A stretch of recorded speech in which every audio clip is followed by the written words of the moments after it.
Better leave it to the professionals.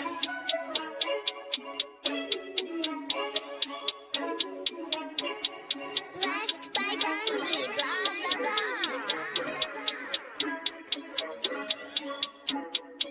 Started off with a bit, now I got coin. I see where y'all going. Been poppin' since Web 1, hella hoes on Web 2. I was living a dream, now I'm on Web 3. And it is what it seems, topping the pyramid schemes. I'm telling you, I'll sell you a percentage on Nebula. Shout out to Vince, he'll set it up. Surfing on the web and I'm shooting at 3. I've been goated when I got my G. I'm an alien boy from a different planet, yeah. So I got my drink, I'm riding in the 1920s Model T Ford. Car era lore. Call me Levi playing on the keys, boy. And I'm about to put my gloves on. If I said it, then I meant that. Yeah, I like that one, I'm about to get that. Crash that whip for the drumsticks, whiplash. I'm about to get them all. Are you with that? In a white boat, surrounded by blue. I want one, but I got a cop too. I wanna fly high in the sky, arms out wide, trying to soar from a bird's eye view. I'm on fire, Ricky, Bobby, cracking the pavement, Whitney, Bobby. I'm a Saki bomb, Hiroshima, Nagasaki. Bruce Wayne been a dog, and I keep it 101, cause I'm feeling kinda spotty. You sipping on some rock, and I'm sipping on octane. The only thing around my neck is the Started off with a blockchain. bit, now I got coin. I see where y'all going. Been poppin' since Web 1, hella hoes on Web 2. I was living a dream, now I'm on Web 3. And it is what it seems, topping the pyramid schemes. I'm telling you, I'll sell you a percentage on Nebula. Shout out to Vince, he'll set it up. NFT, Twitter, blockchain. Seeing with the ghosts and we ballin' like LeBron James. Crypto. We can make a trade, get the memo. Refuse not falling for the FOMO. Listening to Coffee with Captain. You know we worldwide, they loco. I ain't never gonna stop rapping. Orlando, yeah, we working magic. We rocking Ethereum NFTs. I just went and caught me a half base. Man, I gotta shout out Started the off with a party. bit, now I got coin. I see where y'all going. Been poppin' since Web 1, hella hoes on Web 2. I was living a dream, now I'm on Web 3. And it is what it seems, topping the pyramid schemes. I'm telling you, I'll sell you a percentage on Nebula. Shout out to Vince, he'll set it up. Breaking the mood to choose one, but they got knowledge to move, son. I'm shocking in shades with my brother in suits. Yeah, them blues is coming. Even though it's hard to pick, eeny, miny, mo, soda on the mix, no biting lips, it's time to go. Index number 1, no thumbs up, you gotta scroll. Looking at the ghost in studio, it's time to go. I had a helmet on by myself until I met a mask that wanted to have a face off. So I had to bring my chainsaw, full tank of gas in the ride with my brakes off. I'm A1, but a different kind of steak sauce. Welcome to Coffee with Captain, powered by ApeCoin, where we dive into all things crypto, NFTs, Web3, and cutting-edge technology. Remember, nothing here is financial advice. Early-stage tech can be exceptionally volatile and risky. So grab your coffee and join Cap and Steve for today's conversation. Welcome to the future.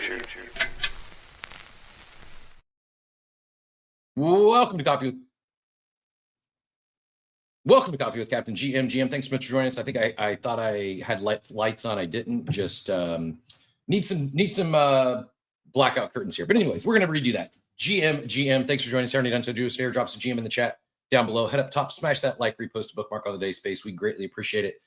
Warms up the algo and does us a real solid. Yes, was shorter day, and I'm running.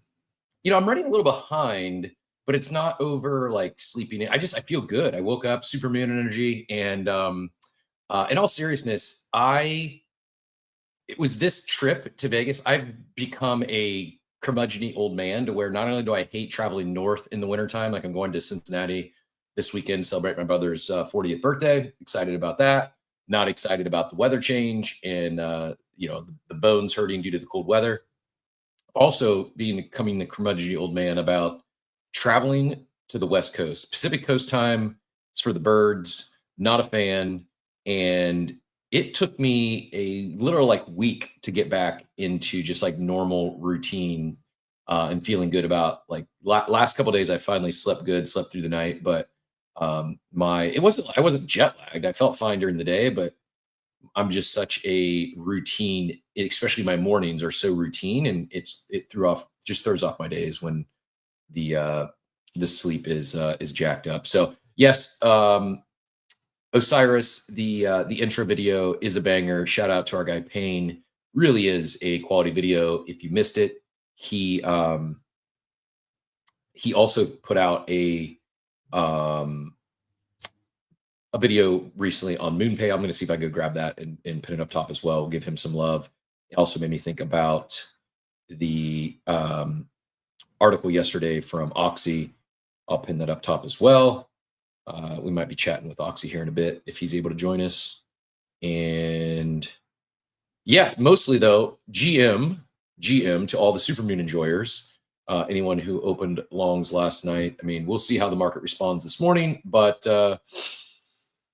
good start to the day. And actually, I just realized this is kind of breaking news. Well, breaking news for me anyway. It's not really breaking news, but I didn't realize this. So I think like Moon, Supermoon, I'm thinking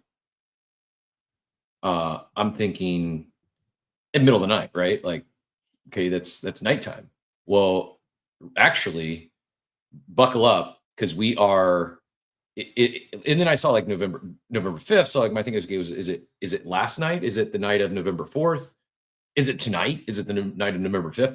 I'm new to this astrology world, and I'm just learning like when do I pray to the moon god and burn like the words on the piece of paper? It's my first time doing this. I don't know. So I need someone to coach me through astrology timing. Is tonight like the small moon again? Or will tonight also be a huge moon? I don't know. These are like I'm learning in real time with all of you how we trade the supermoon. But what I just found out is the supermoon peak. So I think this is actually I kid you not. I got my I'm actually calling in from not St. Pete. I'm let me check. I am streaming live from Frankfurt, Germany this morning because I just discovered that it's actually in 11 minutes is when we have peak fullness, 8:19 a.m. Eastern time on Wednesday, November 5th. It's when its peak brightness is passed. It will still appear full on Wednesday and Thursday evening. So there's the answer. It's still going to appear full tonight, but the pico top of the supermoon brightness is in 11 minutes. So if you're riding supermoon trading with me, head to Hyperliquid right now. Load up. I'm gonna send over some fresh liquidity because I've gotten wiped a few times over there. I took some dust and opened up the long a little while ago, but I'm gonna move some more over and I'm gonna fire another 40x at 8:19 a.m. Eastern for anyone playing along. This is certainly not financial advice. This is astrology advice, not financial advice. But please don't join us for any financial advice. We are definitely not financial advisors. Maybe a little bit of information, maybe some education, maybe some moon vibes, but definitely not financial advice. Please don't ever put any money you can't afford to lose. Know that I'll hold tokens I'll talk about from time to time, but I'm definitely not advising any financial decisions here today. Only play with fun money and enjoy the supermoon. Appreciate the big tip ors over on Abstract, Von Frunten, Green Edge. You both are real ones. And why we're on topic here, and I mean, we're not, I guess kind of cold open, but getting right into the big topic of the day. I've got a good thesis here, a good thread I would pull up and share with all in real time. Birds. Yeah, it's cool. Diablito, Sharon, Spencer's K-pop stars and celebrities like Jessie. I don't know who Jessie is. She's attractive. Looks like a celebrity. I don't get it. I mean, I get it, but I don't get it. Like, okay, cool. We're, I guess, leaning into the streetwear thing is kind of the vibe I'm getting from Burbs. Like, is that it? Zane or someone help me. Is that where we see like the revenue division for Burbs is on the streetwear side? Is that what they're kind of foreshadowing with this, kind of what they did at ComplexCon and now with the influencer? It's fine. Like I said, I don't get the streetwear stuff from Bored Ape Yacht Club either. It's not for me. It's not something I can rock, but those shoes are selling for $1,200 to $7,500. The hoodies are selling for $800. Like there's certainly demand in that space. And we're talking luxury goods, disposable income, like it makes sense. I am trying to pull up this chart, but I just got distracted by, I saw fear and greed. Now I got to go check to see if it was a real fear and greed chart or if someone was just, it's 20. So yes, someone showed us 7. It's down to 20. I still think this is lagging. So yesterday was 27, today's 20. I think 20 is maybe a day or two ago. I wouldn't be surprised if this dips further today if we don't get some serious bounce. But right now, as of this very moment, coin market cap has fear and greed at 20. This is, I mean, I guess not quite extreme fear per them, but pretty darn close. About as close as you can get. I'm guessing like below 20 is when it hits extreme fear. So, going to be a fun one. I am stumbling on my words here as I'm looking for the one thread I want to share coming up in a second. I just like too many posts. Here we go. Today marks the start of the biggest bull run in history. Let me explain. Tonight is the extreme supermoon, the brightest moon since February 2019. Back then, Bitcoin was dead. 3,500, fear, despair, everyone called it over. Then the moon hit. Bitcoin went from 3,500 to 14,000 in months. The supermoon marked the bottom. Now, same energy, same fear, same manipulation. Bitcoin dumped, emotions maxed. The moon never lies, the cycle never fails. Today is the reset, the beginning of something historic. The biggest bull run in crypto history starts now. I mean, TA hasn't been working to Gita's point. TA hasn't been working. We don't know what they're going to do with tariffs, or it's I was just joking. My in real life friend group chat. Someone asked if we ever if anyone ever used VPN for betting, and I'm like, for what? And they said Polymarket. I'm like, oh yeah, Polymarket, Hyperliquid, half my on-chain activity, and then obviously the required in case of a federal investigation or similar entity. I don't know how I'm here, or any of these people in this group. But I live in the crypto capital of the world, and I have to go to the Bahamas every other month to claim an airdrop. Despite all that, everything's failing here. We don't know what the hell's going on. What if we actually are living in a simulation and they do the supermoon thing just to F with us? Like, in the range of outcomes. I'm not saying it's fact. I'm not saying it's science, but it is a possibility that we are in a simulation and that the moon moves the markets just because someone up there has a sense of humor. Very possible. DW2 follows up. I don't know what is up with Spencer and Burb's funny post with K-pop star in the merch. I've been skeptical of the whole Spencer Burb thing. Yeah, I mean, it's just like, you got to grow a brand, you got to grow awareness outside of crypto and Web3, and there's a couple ways to do that, in my opinion. I mean, the most logical are probably things like the gift model works, the social impressions, like the constant content on Instagram, TikTok, etc. in Giphy. Like, we've seen that work for Pudgies, Claynosaurz, Doodles, etc.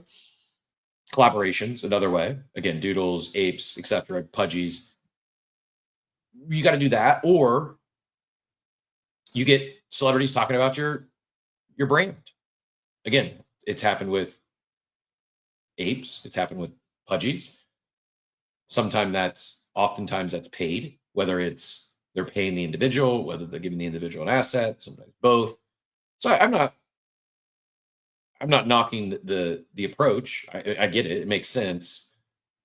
I just don't personally like we were talking yesterday with Jack about like real businesses and the investing in real businesses, those that are building on chain, have real paths to revenue or making revenue. Spencer's doing that. Spencer's done that. He's done that with Orange Cap Games and several other ventures. They've done that with Moonbirds very quickly since they've acquired that brand. I'm more so just saying, like, the idea of another like streetwear brand in crypto doesn't get me excited at all. It's just because I'm not a streetwear fan. But that's just me. I'm not saying it's bad strategy. It probably makes sense. It just doesn't get me excited. I get more excited about something boring like RWA's bringing real estate on chain, but that's not going to go mainstream. That's not going to get celebrities talking about it or people buying PFP NFTs. So when you're talking PFP NFTs, you need to go, what's going to capture the attention of a lot of people not here, and this model works. I mean, look at Labubu's. I don't get it, but it works. It's got attention. It's scaled a brand. The gift model, so like a billion, I don't know as if it's like, I think it's many billions. Diablito mentions bearish and they've got a billion views or something where the returns, I don't know how that shit works. Sounds good. My mom sent me a Pingu gift once. Yeah, that's it. Like I have received many times friends who aren't in crypto have sent me a Pudgy Penguin gift. It's powerful. Does that translate back to an NFT price today? No, not in this market. Probably not in any market over the short term. Where it works is 20 years from now. If they keep on their trajectory and then, 100 billion views becomes a trillion Giphy views, and it's not like today they see it as a GIF, it's a cute penguin. 5 years, 10 years from now, I think they'll recognize it as a cute Pudgy penguin. Today, I think it's just, but like the GIF game is a very long game, in my opinion. And the short-term part of that game is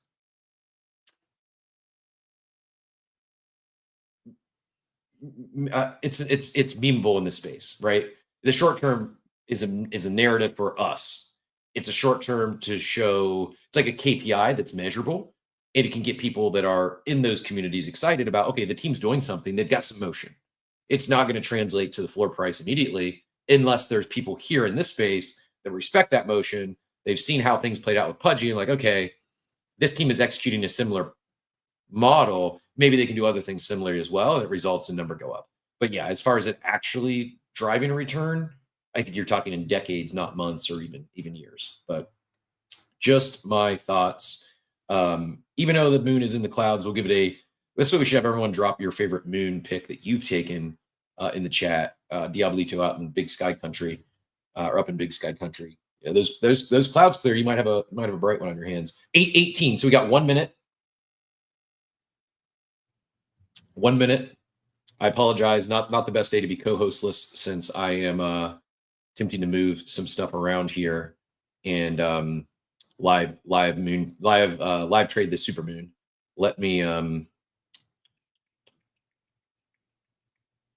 what are we doing here? Let's do this one. Yeah, I should have done this before the show. Good live time. Good live television. Good live programming here. As always, open stage. If anyone else wants to chat Supermoon or the market rebound or anything else on your mind this morning, feel free to jump up. We've got a few kind of like impromptu invites out there for maybe co-host, but more so like just impromptu guest that may or may not join us today. Jim Cramer saying the market is not looking good. Send it so much higher. And oh, Joey, your new PFP threw me off.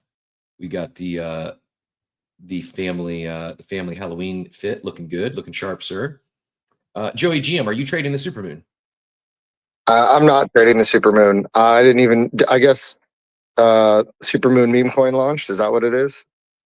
I mean, I should have launched the Supermoon. There was several others that did the same thing, so I did not go that route. But I'm more so just talking about. Are you talking about like on Polymarket? I'm opening a long right now. 819 was the actual peak of the actual like brightest time of the moon. So I'm actually going and opening a 40x Bitcoin long right now. Nice. Okay. I see what you're doing. Got it. Yeah, no, I'm not trading any of that stuff. I'm just sitting back and continuing to DCA my way into all of these tokens as they drop and go up and drop and go up. That's kind of always been my strategy. I don't really mess with perps. I don't think personally, I don't have the liquidity to mess with perps. So I just stay away. It took me a long time to just even learn some of the most basic DeFi stuff, and now getting into perps would probably be more than what I need to do right now. So I'm just gonna continue to use my Coinbase One card for every single purchase in my life, and keep earning 2%, 2% in Bitcoin, as well as I don't know if anybody knows this, but Venmo also offers a credit card, and the cash back you get on your Venmo credit card can also be used to purchase Bitcoin. So I have a Venmo credit card.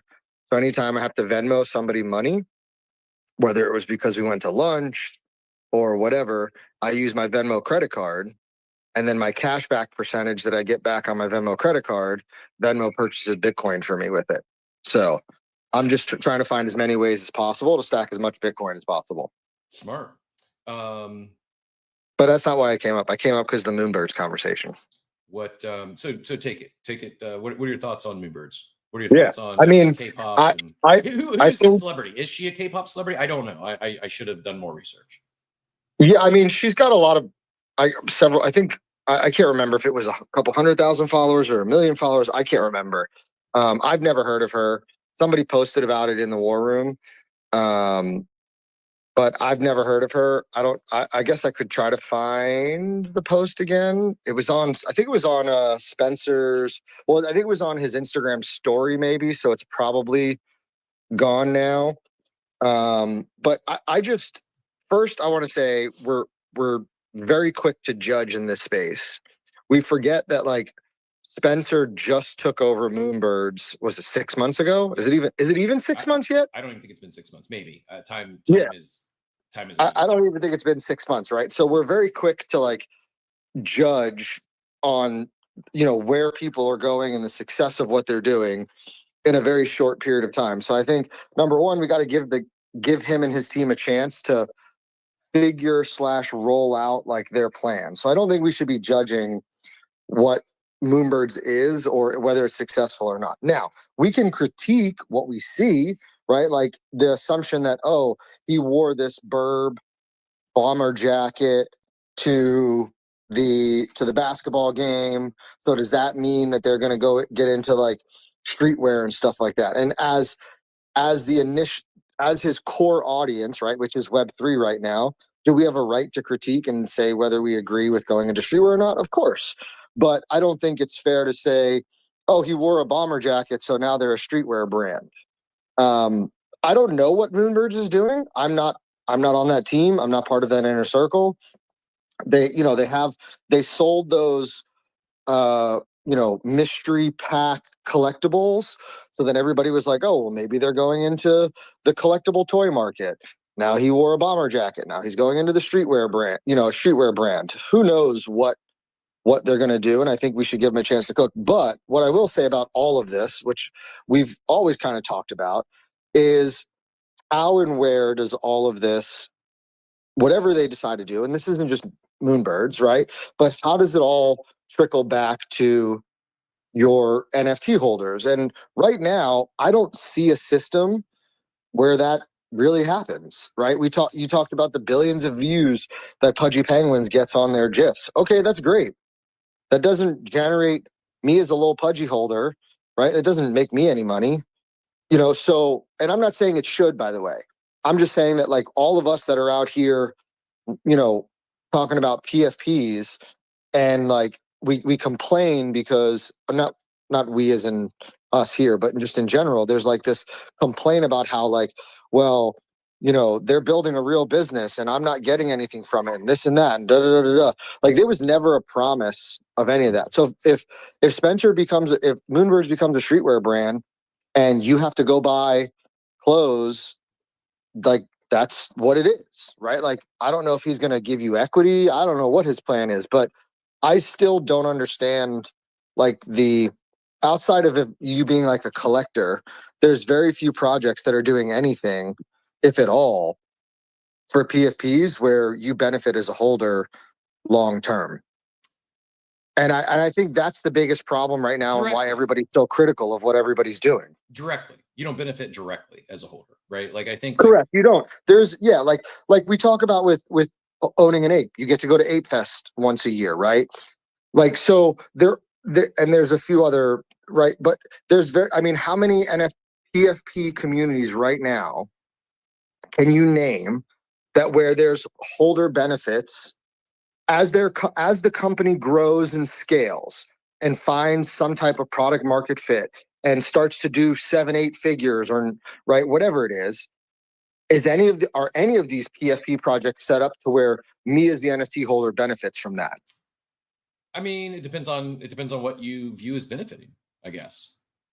Well, I mean, what would be, so give me an example, because I'm curious, because we're also critical of what these like, oh, Moonbirds is going to become a streetwear brand. That's terrible. That's smart, right? We're also critical of the decisions they're making because they have to make money to stay in business, right? They have to find a way to generate revenue. But like, where's the benefit of being part of any of these communities right now, outside of like we said, apes and Ape Fest, and then obviously being able to go to the club? Like, I mean, I know we have a TGE coming for Moonbirds. So that's why people are holding Moonbirds. But there's very few out there that are doing any type of value, like rollback to their holders. Yes. I mean, what do you, I mean, I don't like, yes, but what other than tokens, other than utility gated drops, what are you looking for? What would you like to see? I mean, I personally don't like. I guess it depends on the NFT, I guess, right? But like right now, the only benefits I see to holding any of these PFPs are if they have a token coming. That's really it. I mean, if you want to go to Ape Fest, you go buy a mutant right before tickets come out, and then you go sell your mutant, right? Or what? Like, to me, I don't see any. Like, I honestly don't see. Unless you're trading these PFP NFTs, right? Because you believe there's going to be an announcement or whatever, and there's some financial upside. What is the benefit of being in? What is any value or benefit of being in any of these communities? Now, if one of them comes out and says, "Hey, listen," like for example, I know we make fun of them all the time, Loud Punks or whatever the one is, Yep. with like where you get to go to the concerts, like that has real value. If that's your music and your type of like festival concert, right? Like you knew what the value was of buying that, of minting that NFT was. You were going to get to go to any of their festivals, concerts, whatever, be VIP, get access, all this stuff like that. But like right now, a lot of these PFP projects from 2021, 2022, they're just trying to survive. They're trying to find a way to make money so they don't go out of business. But there's no value that trickles back to the holders. Okay, they come out with some type of merch drop or new vinyl and you get it at a small discount. Okay. But like, I just think that we're not going to, like, I don't think people are ever going to be happy in this space unless they're just dropped free money. And I don't know what the answer is for these PFP projects, because I don't envy them. I don't want to run a PFP project at all. Like, I do not want to be in any of these project situations. But what's the value of buying a mutant ape right now? What do you get for holding a mutant ape? Well, what we know is you get access to an annual Ape Fest. Is that worth what? I mean, I'm in the current form plus. Is it below an ETH now? I mean, even let's go back to let's go to Pudgies. Let's because we know you get Ape Fest, but like, why would you buy a Pudgy Penguin right now? And this is no knock on Luca and anything they're doing, right? I still have my little Pudgy, but why would you spend so let's do both. $25,000 on a Pudgy Penguin? So let's do both, because I actually think there are different answers to both, and I'll give my honest answer. Like, am I buying a mutant here? No, but I own one, and I own an ape. But 1.14 ETH to USD is $3,700, $3,800. Now, if you got $3,800 in your checking account and no money on chain, you should not be buying a mutant. But if you're, I don't know, you got a net worth of 100K plus and you make 100 to 250K a year and you enjoy networking and you're in this space, I could easily justify a $3,800 investment into a club that does have real movers and shakers in crypto and Web3. Is it as strong as it once was? No. But you still have people like the D farmers of the world. You still have billionaire Adam Weitzman buying every collection on the that's remaining. Like, I don't, if you missed it, Adam bought a couple hundred MeBits. He bought crypto dick butts on the CTO. Like, he's CTO'd heavy metal. His primary club is the Bored Ape Yacht Club. We in Vegas, we had a part of being in utility for holding this mutant is I got to play in a poker tournament with a couple hundred other people, and I got to sit down next to Adam on a poker table and have a conversation with him. Now, do you have to hold an ape to have that? Do you have to hold a mutant to have that? No. He's not some weirdo. Like, he'll talk to you if you see him. But it's an in. Like, it's a real in. And if you're telling me, like, if you told me there was a club, like, I don't know, I'm going to go check how much it costs right now, because I think it's more. Right now, it costs $2,900 to buy a mutant. Wait, but I can tell you right now that there are masterminds, right, that exist that are $5,000, and they have multiple live events throughout the year. They've got hundreds of 7-figure and above entrepreneurs. I'm just trying, and again, I'm not knocking. So why is that this is not a knock on mutants or Bored Ape Club, but like Bored Ape Yacht Club. But when we're talking about like, what are these brands doing, and then we sit here and critique them, it's like they're trying to have a business that generates revenue so they can stay in business. But at the same time, where is the value accrual back to the holders that are spending, to your point, $3,000, $8,000, $25,000 on these assets? I don't understand why it's so hard for you to understand as far as the club aspect, because we're not talking like at $500,000. Yeah, we're talking about like the elite country clubs of the world. At $3,800, if I wanted to go join the St. Pete Yacht Club, it's $5,000 to join and $400 a month.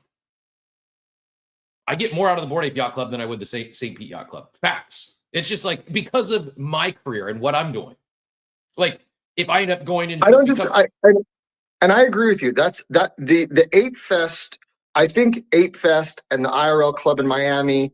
That's real. I understand. I understand that, but like, there's a lot of other ones that I just don't get. So we've checked off one. When you talk about the digital networking, and then you combine that with an annual in real life event, at least one. The reality is there's multiple.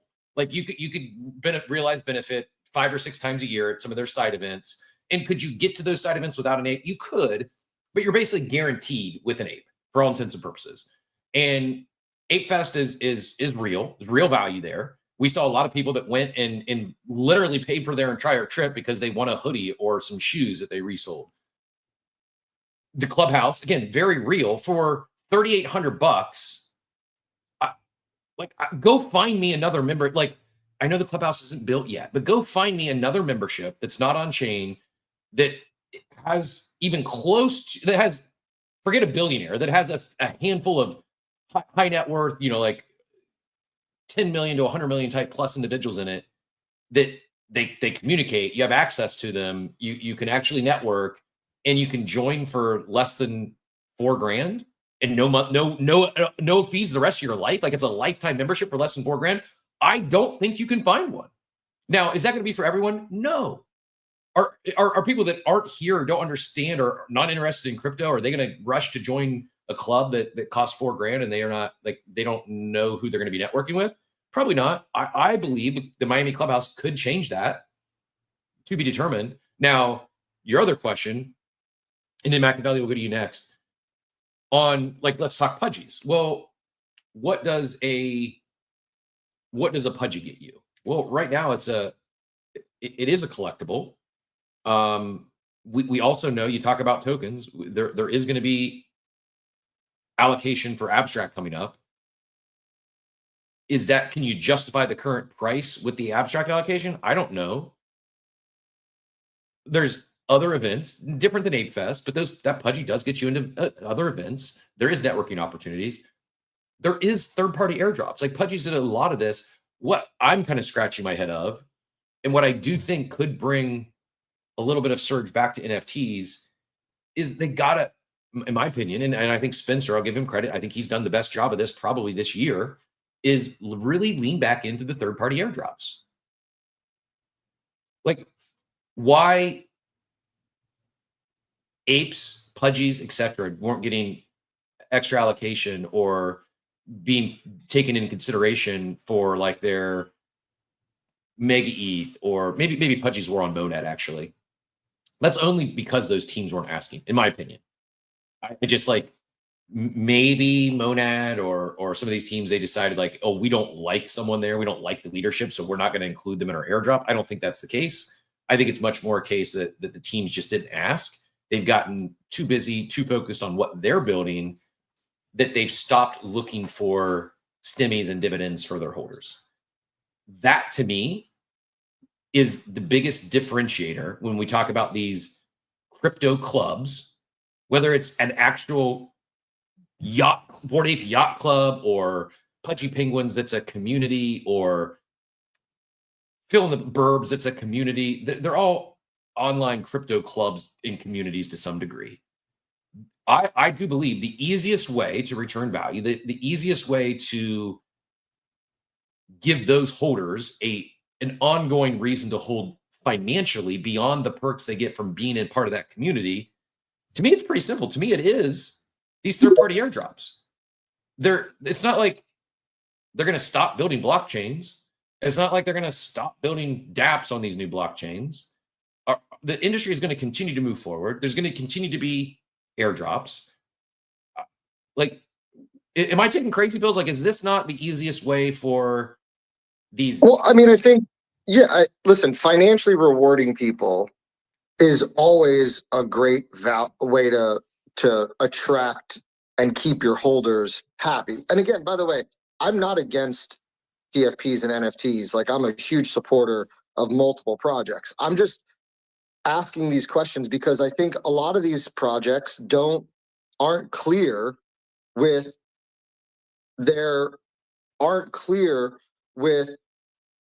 how the value accrual is going to trickle back down to holders to continually to attract new holders, right?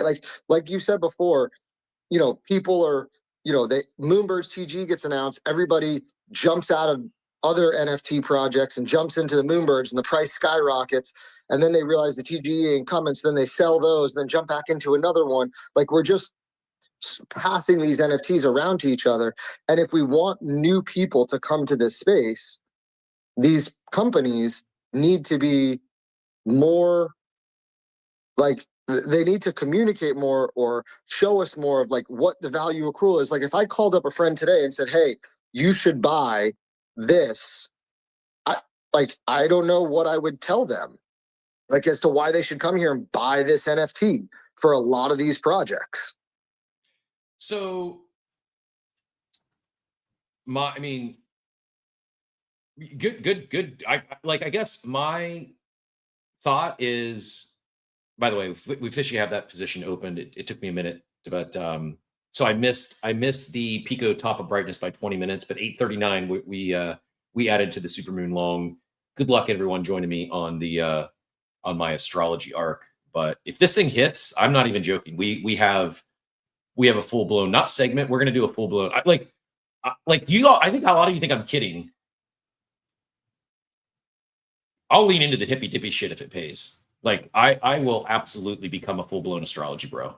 I'm not. I don't like. There's a number on everything, and I'm not above stooping to the astrology bros to that become my arc to have my big breakout. So if this thing hits, you may see me pumping supermoons for the rest of the time. I completely lost my train of thought. I like the super. Yo, Cab, I want to answer Joey's question. I feel like we need to take Joey to an ape fest. Joey, you know what I'm saying? Joey, I know you've been to fucking Saturday. Have you been to an ape fest, Joey? On top of that, Joey, I wanted to answer your question. Like, whenever you join, whether you buy a Mutant, you spend $3,800 or whatever. Like, what do you get? Like, I've made my entire living in crypto Twitter because of the Bored Ape Yacht Club since 2022. Whether it was getting side work, getting paid to do the Bored Ape show that I did at the end of 2022 through 2023, like, I've literally been able to make a living, grow my network, and do everything because of a club that that when I first got started and I wasn't even a part of.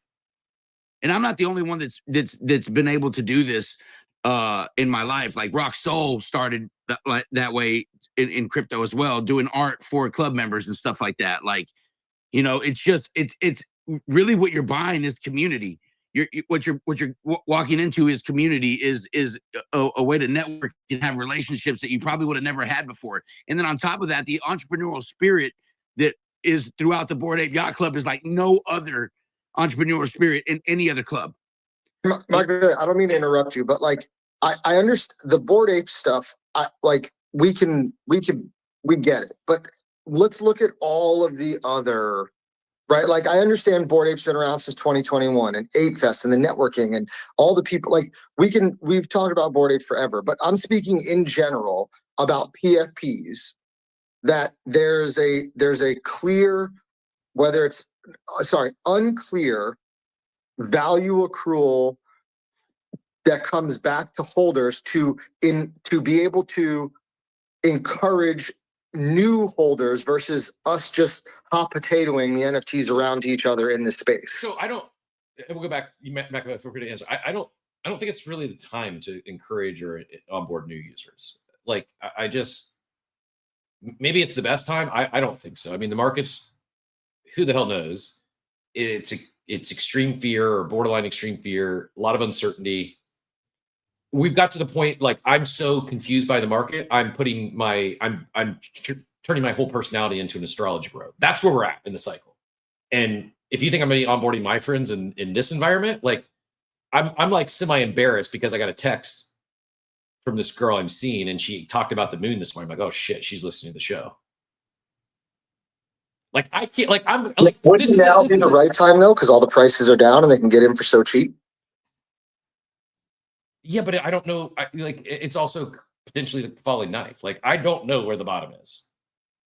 I'm hoping it's Supermoon, but I don't know. Like it could, like this thing could get a lot uglier before it gets better, in my opinion. And I do think it rebounds. There is a real floor. What that is, I on some of these, not all, but on the ones that are continuing to build, there's going to be somewhat of a floor. Someone's going to step in at some point with a buy wall. I'm not confident we're there yet. I don't know. And so further, like that person you're onboarding for what? What do they want to do? Like if they're coming here to build a career in crypto, they want to build something on chain. Yeah, I still think there's real value in that. I think you're far more likely to be successful in this space if you actually start participating on chain, join some of these communities, build a reputation, and then launch your thing. Not only from the experience, but you also have support of people in the space. So I think, yeah, if someone's coming here to build, now's a great time. Get in these communities, but you know who the real builders are. They stay through down markets. They stay through bears. Build great relationships. When we're talking about people that are like wanting to join for, a collaboration or a networking opportunity at a club, like I think that is more probably what once the sentiment's a little better. One second, sorry. I was worried I was the only one that lost you there. No, my daughter. No, I thought I wrote too. My daughter's powering through my do not disturb. Do you mind? I just need to text her real quick, make sure everything's good. And yeah, go ahead. I'm gonna so Machiavelli. So two of you take it. I'll be right back. Yeah. So Machiavelli. So if you were the reason why I also brought this up was people were like, oh, launch more GIFs and you get 1 billion views on your GIFs or Jiffies or whatever the heck you call it, GIFs or whatever. I guess to me, that's really cool, right? Like I can name a lot of projects that have launched GIFs and have gotten millions of views, but like, yes, you're proliferating the brand, but like what, again, I'm still trying to understand, like, why would I? Well, the gift thing, that's just like the marketing side of it. That's just the, getting the brand out there in front of eyes, and gifts are a very good thing to do, basically because they associate with human emotion. Whenever somebody utilizes a GIF, it's usually for a birthday, or they're making a wisecrack, or they're having a response to somebody on the timeline. You know what I mean? It's always associated with emotion. So like whenever you can permeate culture through GIFs, I mean, that's a W. regardless. You know what I mean? Like, that's why I see them utilizing the gifting. But overall, I understand what you're talking about. I understand the sentiment of what you're saying. And because, like, you know, if you ask me, like, with the Moonbirds situation and stuff, is like, I believe in Spencer. Like, has, you know, and I feel like he's going to do something wonderful with this, but nothing happens overnight. You know what I'm saying? And with the market pullback and all that stuff, like, you know, people are always going to associate their emotions with on the timeline, and it's going to be doom and gloom and yada yada. You know what I mean? So, like, I completely understand what you're saying. Listen, we got a few new people up on stage. We had Vexa come up. We'll get to him or her shortly, but let's go with Von Front and say high five. Hey, GM, everybody. So here's my thoughts, and I think I think the point that Machiavelli is kind of bringing out of like how he's benefited from the Bored Ape Yacht Club is something that I think we, like, you know, again with the Bored Ape Yacht Club, talked about like almost 2 years ago now, right? When we were all picks and shovels, you know, you're not part of the club, you are the club, and kind of stuff like that, right? Like, it's a shift of when it was 2021, 2022. The thing that you got by being a holder is money.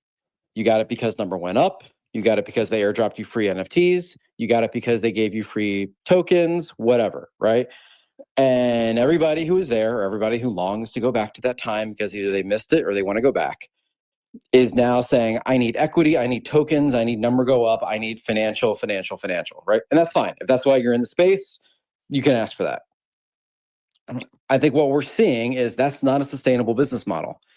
I can't run a company and just continue to give tens of thousands of people 3, 4, 5-figure airdrops consistently and run a profitable business that allows me to not have to go get a 9-to-5. And so I think what we're seeing now, and to be honest, I'm in a very similar position as Machiavelli. I mean, different. Like, I'm not getting, you know, paid, but, you know, via Bored Ape Yacht Club. But the benefit to me for a lot of the communities I'm in is the network that I'm able to develop, right? Like Ape Fest, like, yeah, the parties were cool. The events were cool. Machiavelli killed it at the HyperX Arena, right? Like, those were neat. But the conversations that I'm having while I'm there, the connections I'm making, the DMs that I'm having after the fact that may or may not benefit me, you know, personally or professionally, are the reason that I continue to own the NFT at whatever price it happens to be at, right?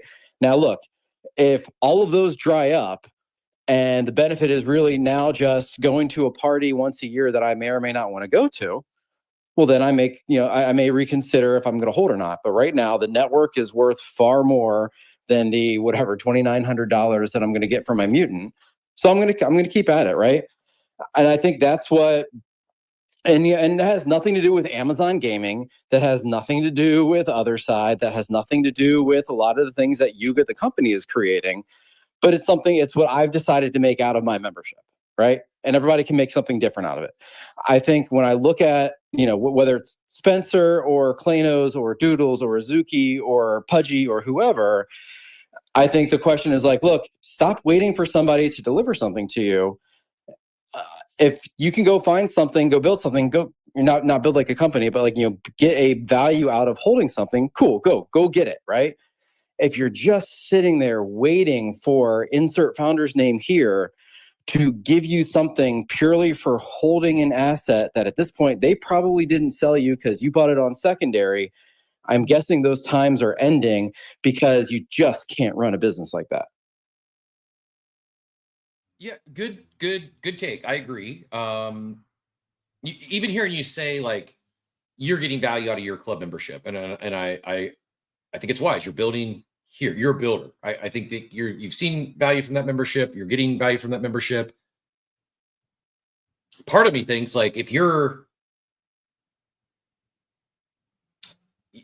grinding, you're a startup founder or a would-be startup founder, you're aspiring entrepreneur. Like the real play is probably you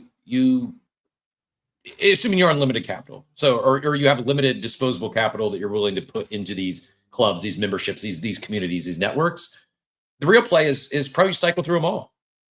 And I'm not encouraging people just to use a NFT to get something and not give back to said community, but build relationships. If you join a community, build relationships. Most of those communities that by the way, Bitcoin just went over 103. We are so back. Supermoon for the Supermoon in effect. Like I've been talking, like I didn't know what my first tattoo was going to be. There, like it's now we've reached the range that it could be a supermoon. If I would have went with more size of this thing, like I would probably already have a supermoon. I'd have the I'd already have an artist drafting this supermoon tattoo. God, it feels good when the moon's right, huh? The supermoon. If Bitcoin keeps moving up this morning, it's going to distract me about every 15 minutes. Von Frunton, my thought on like the community rotators. How do you feel about that? Someone comes in, they buy a mutant, they have the mutant for 6 months, they build a lot of great relationships, then they sell the mutant and they go buy a little pudgy and they do the same thing there. And then they sell the little pudgy and they go buy Nizuki and they do the same thing there. And after 18 months, they've spent, a deep 6 months in each community, and they build all those relationships and then they sell it. And like, I don't take issue with that. Is that a wrong way? Like, I don't know what I'm trying to say. Like, how important do you feel as, like, I know we don't have any responsibility. You don't owe anyone anything, but as a, like, for just, I guess, the health of said communities, I think this is probably the biggest difference between online communities in the St. Pete Yacht Club. Now, actually, it's not, because I know some members of the St. Pete Yacht Club. Maybe it makes sense for me to join it and meet other people like them. But I also think I could probably go, I guess the reason I probably wouldn't, well, I don't know. Like this is also where I think I'm thinking through this in real time. Is the lifetime membership, is that part of the problem? Do you think would we see bigger floor prices if there was also an ongoing monthly membership fee to retain perks? I don't think this is the path. I don't think that there should be. I'm just trying to think, like, if I go join the St. Pete Yacht Club for a year and then stop paying my dues, am I going to stop going to events there? Yeah, but if I built 10 great relationships and made some friends, they're still going to be my friends. We're still going to have lunch. We're still going to have dinner. We're still going to have coffee. It's just not going to be at the yacht club. Or it is, because now I built the relationships and they just have me as a guest. Like, is this... I'm just curious your guys' thoughts. I don't know if I have a... Like, because there's people that... One in particular that bought an ape after Ape Fest last year, just recently sold his ape and was like kind of taking a victory lap. Oh, I sold it and saved $5,000 because I sold it before the market crashed. Yeah, I saw that. Like I don't care. Like cool. Like he's still like in the space. Like I don't like. It's not a tweet I necessarily would send, but I don't care. It doesn't offend me. Like I know it makes some people feel a certain way, but I also was like, maybe that's part of the problem is people feel a certain way when people leave their communities or sell their asset. Now they're like, they feel like they got to boot them out. They're like, I don't know. Am I making any sense here, Von Front? And then Joey will get you in here next. Yeah. No, you are. And here's the thing. I went on a little rant in the war room that I'll share here, right? Like, look, at the end of the day, like, yes, are we all funny little cartoon JPEGs up on a Twitter space talking to each other about stuff? Yes, right? We're all people, right? And your point, like, Chris, I imagine if I sold literally every on-chain asset I've ever had and tell the blockchain to fuck off for the rest of my life, you and I will still be friends. Yeah, because behind all this, we are human fucking beings that have made a real life connection, and that matters more than anything really else, right? Like Machiavelli, I met him, multiple times in Vegas. I doubt he gives a shit what NFT I own, but if I had to like call him and say, dude, like I got an idea or I need help, I'm guessing he's picking up the phone because we're all humans, right? I mean, shit. Last year during the college football playoffs, Notre Dame knocks out IU. For the Natty, I become a giant Ohio State fan because I wanted the Irish to lose because I'm petty like that. And immediately after Ohio State wins, I go back to hating them because I'm an IU fan and Ohio State's in the Big Ten. I don't think you and Steve defriended me after that. Maybe you did and just didn't tell me. I don't know. But like guys, like we're all adults. We are grown-ass men and women, human beings. Who cares what JPEG you're a fan of or what JPEG you own? Be people. Yeah, I think that's. I'm not going to blame like the PvP error. I think it had something to do with this. It's the reality is, if someone's rocking an Azuki or an ape or a doodle or a penguin, or they sold their ape and now they're rocking a milady, all of us have much more in common than people who aren't here. Like we're all on the same team, and we need more Von Brunton rants. It's like I saw someone. I'm not gonna go there, but I saw one of our close friends, War Room OG, get cell shamed yesterday for selling an NFT during while billions of dollars are getting liquidated. Someone sold an NFT and someone actually had the audacity to sell shame him. Like what? Like, and I don't know. Maybe they're just having fun with it. Maybe it's like it was like, okay, whatever, man. Like, do you? But that is not the way in 2025. But to your point, you're absolutely right. Like, I don't care if you sell your mutant. I'd like to see you stay a member of the club because you're someone I'd like to hang out with at Future Ape Fest, at the clubhouse, and any other stuff. But dude, you sell your mutant and your well, not actually, yeah, you can still sleep on the couch with Duke. But once I have an actual home and you're in Florida and you need a place to crash, you're welcome anytime. Like, I'm not like, I don't care what PFP you rock or what assets you hold. I care about the human being you are. And I don't know, maybe the anonymity, we lost a little bit of the human element behind it. And I'm trying to circle back and tie this all together. Like, okay, how does this equate to value in the underlying asset and justifying the price of admission and what these teams are doing? And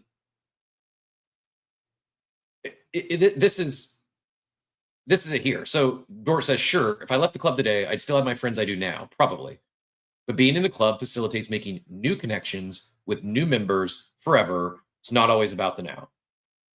This is, I think this is the approach. This is the I love Dort. Proper view to have if you're buying any NFT PFPs right now that are community based. Like, if you're buying it to flip, you probably should go talk to a therapist. Not a joke, not a bit. Like, it's just there's something, or like I think I'm pretty far out on the risk curve. I just opened up a 40x long based on astrology. Literally, I opened up a 40x long based on the supermoon this morning. I'm far out on the risk curve, and I'm not buying NFTs to flip right now. Just seems like a falling knife scenario. And maybe it bounces, but you're taking on risks that there's a lot of other ways to make money in this market without taking on that risk. Why you should be buying an NFT right now, if you're interested, is you viewing it as an investment in yourself, viewing it as whether it's you really love the brand, you really want to get close to the team, the founders, the leaders, you like some members in the community. I think for myself, kind of where I've been struggling, Dort, to this point, is because I have been here since 21. For all intents and purposes, I've been here since the creation of all these communities except for CryptoPunks, the ones that are still relevant and thriving. And I've made a lot of friends in many of these communities. I have a lot of relationships in many of these communities. I am kind of missing the new connections, the new members. They're coming in. And actually, quite frankly, what I've seen recently is the new members are actually OG members coming back. That says something. I don't think Shockerman Dan is buying an ape to flip it. If you don't know Dan, OG in the space, done really well for himself, retired and sold his ape maybe close to the top, and just recently bought one back and he's rocking as the PFP. So Art Chick just bought an ape back. Like, this is, which is good for the club. It's good for the long term. It's good for, like, I guess, there's two examples of ones that probably come off the market for a while, if not, many years. What I'm not sure on is what drives new entrants into crypto. And I think if we get that moment, if we actually have not people buying Bitcoin or ETH in their ETF, we have actual new active participants entering this space. I don't know. I'm going to guess. I don't know how you'd actually measure this, because I don't think wallets is an accurate indication. I'm going to guess we're probably net negative in 2025, meaning there's likely less active participants right now, November 5th, 2025, than there was January 1st, 2025. I'm going to guess probably a lot less active participants, actually, especially those that came in and got rinsed in the meme cycle season. I don't know what brings in another wave. I believe it'll happen. I just don't know what it's going to be. And I don't know if it's going to be November or December of 2025, or if it's going to be sometime in 2027 or 2029. Like, I just don't know. I'm being honest. Like, I'd love there to be some massive onboarding event. I just don't know what it's going to be. If and when it does happen, I do believe this comes back into play and is very, very real, in the sense that these people who come into the space and they start participating, they want to get more involved. They're going to look, okay, where do I go to get involved? Oh, it's crypto Twitter. Oh, why is everyone walking to PFP? What are these communities? Oh, these are some people I need to meet. Like that, I think can happen. I believe a catalyst specifically for the Bored Ape Yacht Club, I believe one of those catalysts can be the clubhouse. It's if you're seeing how they're moving recently, they're really moving away from branding everything Bored Apes, and they're just doing things and attracting people who are out. So they added tens of thousands of wallets at ComplexCon. Most of those people have no idea they just got a crypto wallet. Like, they're doing some things that when they pull that top of funnel through the funnel and they actually join the club, or they come hang out at an Ape Fest, it doesn't happen overnight. And I don't think it's a Bored Ape Yacht Club problem. I don't think it's a Pudgy Penguin problem. I don't think it's a Doodle problem. I don't think it's a Zuki problem. I don't think it's a Moonbird problem. I think it's a crypto problem. And I know we got some hands. We'll go through all of it. We'll go back to Von Front and then Joey the Machiavelli. My question, you take it wherever you like. My question back to you is, like, someone who's not in crypto, maybe they hold some crypto in their retirement account. What would they come here to participate in today? The only thing I got is prediction markets, and it's kind of mainstream already. It's kind of like it's Polymarket's on chain, but Kalshi isn't. It's like crypto adjacent.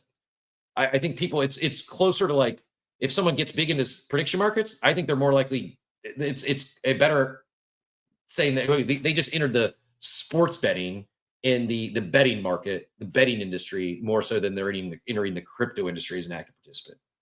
Curious your thoughts on that, Von Front, and then feel free to take it wherever you'd like. Yeah, no, I'll be brief. I know Joey's arm is probably getting tired because he's had his hand up for a while, so I'll be brief. But no, I think I don't know if there is a singular why am I getting into crypto anymore, right? There used to be, right? It used to be far simpler, right? But it's grown. And there are so many reasons to get into quote unquote crypto, right? It could be very financial. It could be because I want to get into DeFi, and this is a really great way for me to make money, in addition to or in place of traditional financial markets, right? It could be because I am a collector. I really like collecting physical items. I was a Pokemon card collector, whatever. And now here's a different area that I can really get into and enjoy, right? It could be because there's a network and a community that I really vibe with, or think that it's going to be opportunistic for me to join, and I do that. I don't think there's one reason anymore, and I think that is so healthy for this space, because it means that we can attract a broader set of people, not just, all, high risk on degen, gamblers who are placing outsized bets on, JPEGs and tokens. I think that's great. And that's why, I'll end with, me, my makeup, things that I value, things that I enjoy, communities like the Bored Ape Yacht Club, and what I personally get out of it based on what I put into it, I find value there. I'm sure, and this is like no FUD on any other community, I'm sure if I were to buy a, Claynosaurz, even though they are crushing it with what they're trying to do as a company, I may not find that as valuable because it just doesn't line up with what I want, with what I'm trying to do in the space. But I bet it lines up with thousands of others and what they're trying to do in the space. And that's why I'm glad that Claynosaurz exists for the Claynosaurz fans, and that Bored Ape exists for the Bored Ape fans. Yeah, no, I agree. We also have like Toot in the chat. Always wanted an ape. Been here since 2021. Bought mine this summer. Yes, I overpaid a lot, but not bad on a long-term view. It's just, again, what are your plans? Why would you want this asset if you're here and you're looking at a long-term perspective? Like, do your thing. I just think if you're talking, someone who's not here, hard for them to take that long-term perspective if they, I mean, maybe not. Everyone's in a different spot, but I just, that is, I do think you're looking at long-term moves in the current state. And, we also have Gary in the chat, saying, there is a lot of opportunities, low risk opportunities for new people right now, from lending, staking, LPing. Yes, I don't disagree. Finance just isn't for the masses.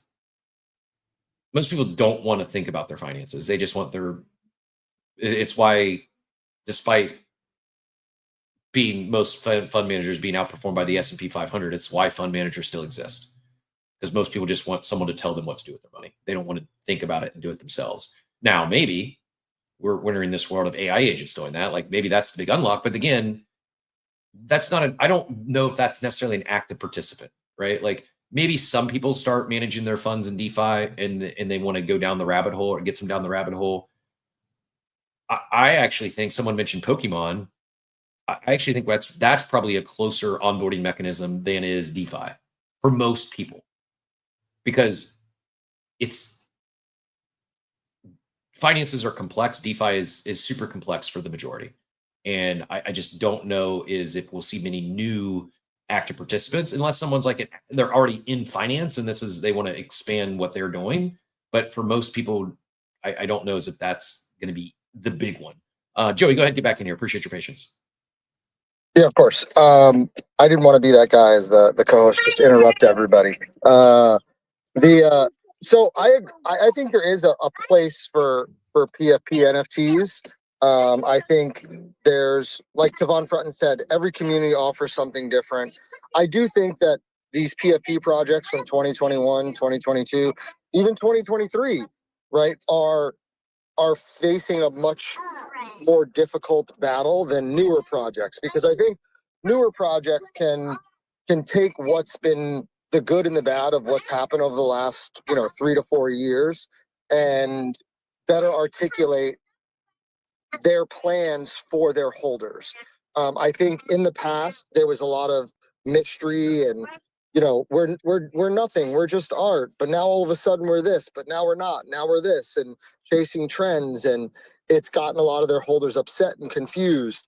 And I think as these projects turn into businesses and start to really hone in on who they are and what they want to build and what their product is and how they're going to generate revenue, it will make it easier for them to convey like why you should be a holder. It's clear now with Bored Ape Yacht Club that they have a IRL clubhouse coming, that it's actually going to be a club, right? Networking club. We have an annual event. Now we have an IRL club that you can go to, right? And I think we're going to start to see, again, Spencer hasn't had Moonbirds for 6 months yet. I think as time passes, we'll start to learn what Moonbirds is going to be. When he first bought it, everybody said they was going to release a TCG because that's what they do. And now then it became the mystery vinyl collectibles, and then it became the token, and now it became a streetwear brand. Like, we don't know.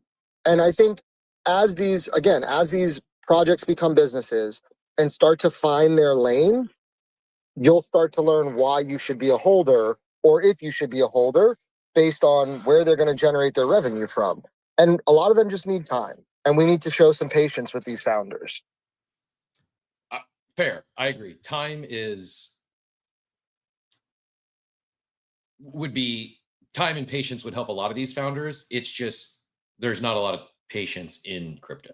And that is, we can say that, we can want that. At the end of the day, they all likely, if not, they should know by now that the clock is ticking, and impatience is very real in this space. Attention is fleeting. And so, yes, they do need time to accomplish their grand vision and grand goals. I think, back to my earlier take, the easiest way to bring value accrual back to a lot of these PFP NFT collections is the team working on behalf of the holders to go get them, not a new token that they're launching. Like, yeah, as Burbs launching a token, yes. Can that work for those that haven't launched a token yet? Yes. But I think even those that haven't launched one yet, like that's only a one-time event. I think the easiest lift is hire a biz dev person and have them go, or collaborations, partnerships, whatever you want to call it, and have them go work for your community's bags. Especially now with the price But to take the other side of that, though, how many times are these communities just dumping whatever they get, though? Right? So, like, do you think there comes a point where and let's just, with Monads coming up and MegaETH's coming up, right? Like, let's just use them as an example. Perfect. I'm the Moonbirds BD, and I go to Monad and I go to MegaETH and I say, hey, we want to support you guys. I know we can get our community talking about you on the timeline, et cetera, et cetera. But now, so you agree to do that, and then you find out that they all just dumped your token. And like, again, we're not saying you have to force them to hold, but they all just dump it. So now Moonbirds BD goes to the next and says, hey, we want to support you guys. Will you partner with us? And they go back and look at the on-chain data and they go, well, all your community does is tweet about us, then dump. We don't like, so does there come a point where that, to your point, that BD of going out and creating partnerships just ends because everybody just dumps for the free money? Or does it not matter? I'm not advising any of these teams, but if it was me, what I would do is you get that first one, and then you let your community know, hey, we're going to continue to do this. We can't guarantee. We have no idea how often they'll happen, or, if they'll be worth anything, if number will go up. But I would add a little something to it. I mean, first of all, you had a Dorse point, make a token good enough that they don't want to dump on them. So to your exact question or scenario you gave, if let's say I got allocation for Monad and for MegaETH, which I am, I would dump the Monad allocation most likely. I wouldn't dump the MegaETH allocation because I'm bullish MegaETH. So are most of them going to be dumped? Yeah, if the FDV is way too high for what their actual value should be, then yeah, most people are going to take their profits and move on. Another mechanism that I don't think it's that difficult to build is build a tracker. I'm not saying sell shame people. Someone wants to sell their token, let them sell it.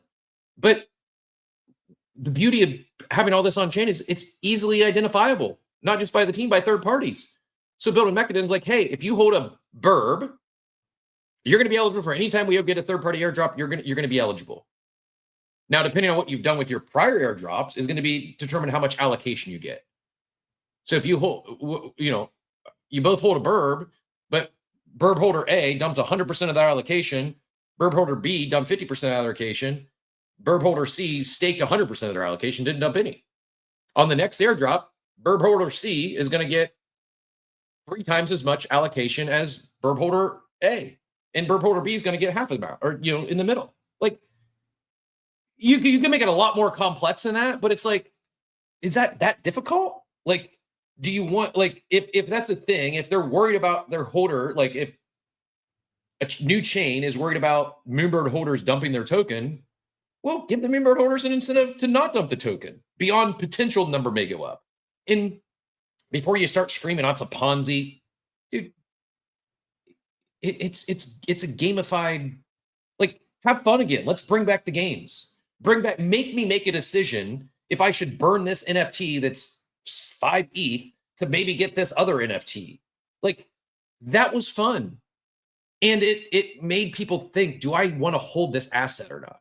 I think part of while I really appreciate the teams have focused on building their businesses and not succumbing to like every demand or FUD or critique from holders, let's not forget we are on chain. We are in a degen casino. We do like taking asymmetrical risks for the most part. We do like playing these games and having to think through these decisions. And while sometimes you may make a wrong decision, I think that sort of stuff and gamifying these airdrops and giving people a reason to hold a token. It could be it's a good product and numbers going to go up because it's undervalued, or there's mechanics that encourage them, or they don't force them to hold. Again, if you get your airdrop, you want to sell it, go sell it. But if you sell it on day one, just know that you're probably going to get a little less allocation on the next airdrop because we have to do this so we can continue to get bigger drops for our team. It's a win-win-win.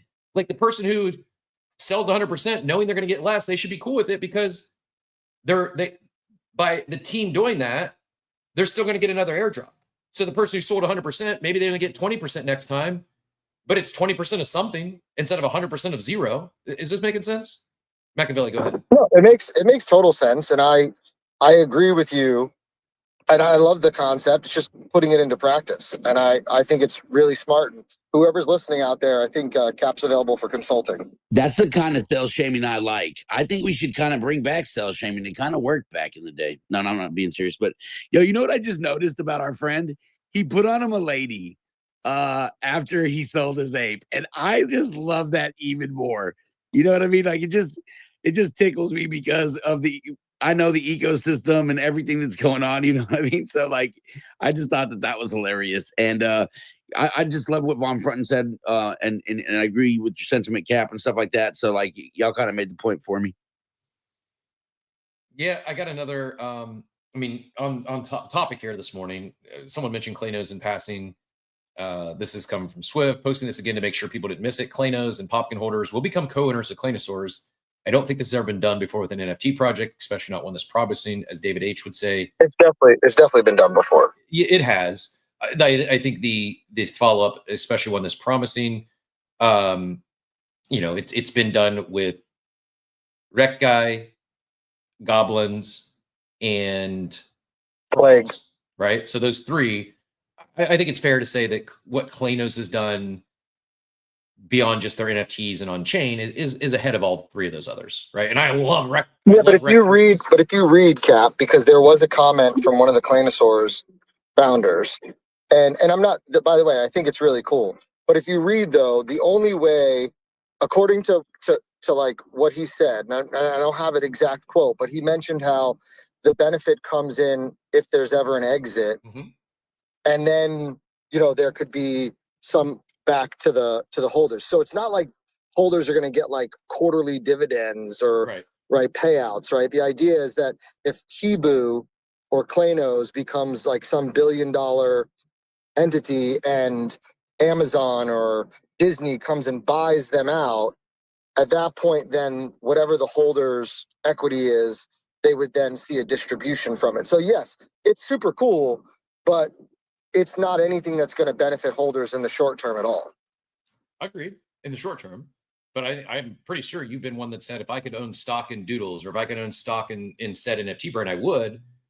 This is like a non-dividend paying stock, right? That I guess that you just can't sell it, right? Like it's you equity is real, and are you ever going to if 100 NFT brands give you equity, are you ever going to realize any of that? Maybe on one of 100. But that one, if they hit it, whether it's other side, because like, comparable example, if, I've received financial benefits from holding an ape. If you told me I could, then also holding that ape, I got a little equity in Yuga, even though I couldn't do anything with it. It wasn't going to pay me dividend or nothing came from it. I would make far more on airdrops than I would this equity in Yuga. Play it out 20 years and they become they actually topple Roblox. That's valuable, right? Like at some point that becomes really valuable. Same thing. It's like the thesis with Rec Drinks. Like I hold shares in Rec Drinks. It's valued at zero in terms of my net worth calculation. But there is a world where Rec Drinks sells for $1 billion and I get a nice stimmy someday. Is it going to be a life-changing stimmy? No, but it's going to be worth a hell of a lot more than what that Rec guy cost me. It was free. So it's like, this is the sort of stuff like someone said earlier, like we got to step back. These businesses need time to build. Like nothing worthwhile, unless it's pump fun, is built overnight.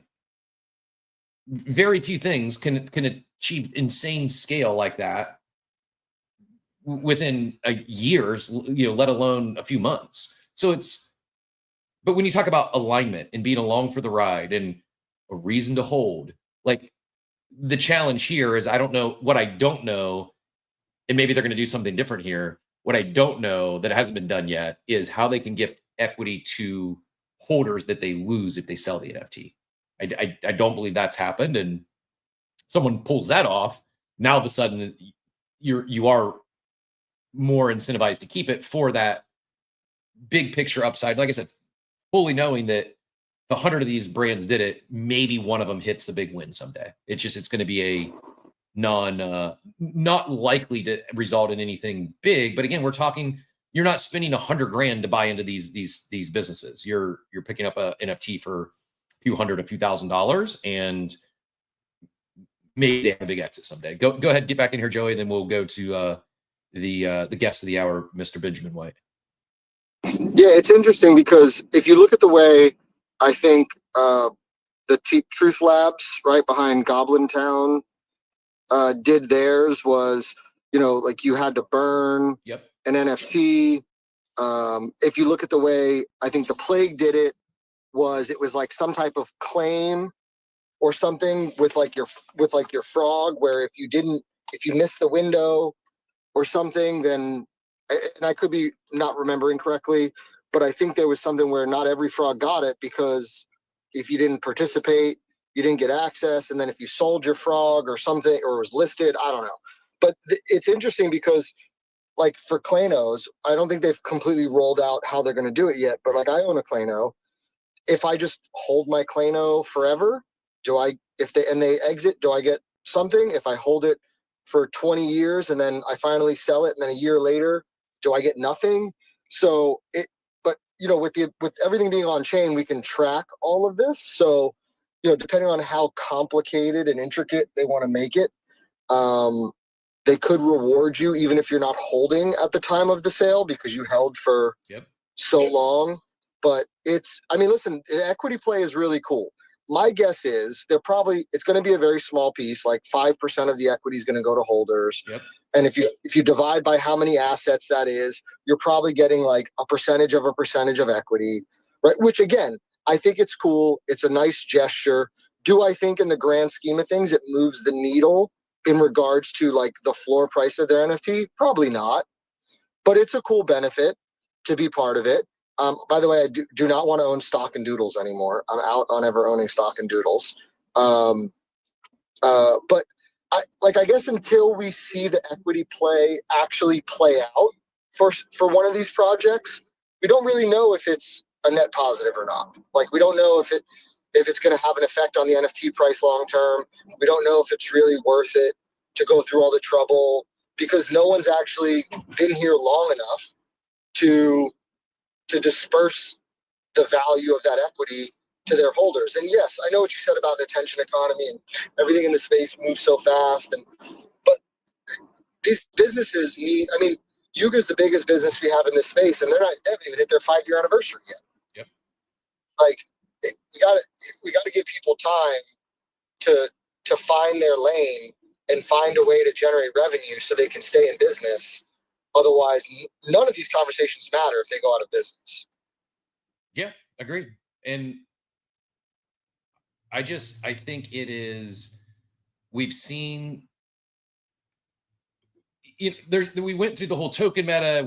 I think it is a good like reset of expectations that any sort of like equity play is going to be, you're talking decades most likely to ever realize any return from that. I just think there's something here that worked. We'll say, specifically talking third-party airdrops for holders of your collections. You brought up a great point, Joey, that I think a lot of protocols, new dApps, chains started going away from that because a lot of those holders were just dumping it on day one. There's ways to fix that. There's ways to gamify things. Some have done it. We just haven't necessarily seen it from like we've seen chains do it or dApps do it, and like, oh, Kaido did it, right? Like, oh, if you stake 75% of Kaido claim, you'll get a badge that should lead to different, better future airdrops and allocations. So they told us, I don't know if it ever, like, I staked 75% of mine. I never really saw much of a difference and eventually sold my Kaido. What I don't think we've seen is a third party implement something like that to show these new chains, these new dApps, these new protocols, like, hey, our holders are different. Not only are they different, we incentivize them to hold your token. So we can't guarantee, we're not going to force them. Some will dump on TGE day, but we understand long-term plans here. We want to be aligned with you. We want you to know we're doing everything we can to align our community with your long-term initiatives. And therefore, we've entered in this fun gamified system that we're actually incorporating their on-chain activity to determine allocation amongst our team. And I think that is, I mean, Phonics says in the war room, like, we have all this data. It's not the norm. In fact, it's the exception today that these crypto companies are actually taking in on-chain data into consideration when they're doing drops. It seems like such a no-brainer. Take everyone's on-chain data into all these drops, not just what they're holding, what they've done. And that, to me, I know it's a little work, and I say it's like it's easy to Monday morning quarterbacks because no one's done it, but it seems like the lowest hanging fruit to go get your holders rewards and value is make sure you're participating in all the new stuff. And if they give you pushback or they object because we don't want your holders to dump, well, build a better system. Like, this isn't that hard. It just takes a little bit of thinking differently. And how can we align ourselves with these brands and these protocols? And I just don't see. I mean, it's been done, Cap. It's been done with NFTs. How many times have we, like back in 2022, where we minted an NFT or we got access to a whitelist because we were holding this NFT and this NFT and this NFT from these other projects or from a previous mint or whatever. Like, using on-chain data to determine eligibility was done a lot during the NFT craze. So I don't see why it can't be done during token launches. Yes, but it was mostly just the on-chain data was just like what you were holding. I'm talking about, take that into consideration, but also what is this? Like, you can tell a user, okay, the last 6 airdrops they've gotten, they sold 100% of their allocation on day 1. We know that data. Like, it's easy to determine that. Like, I don't see a lot of people doing is what, not just what they're holding, what their on-chain activity is, how they deal with airdrops. There's just so much I mean, again, I'm not just trying to beat the MegaETH drum. They've done the best at this. And their allocation checker, I think, is live or comes out today. Maybe it leaked or what live stealth, but they took in on-chain history.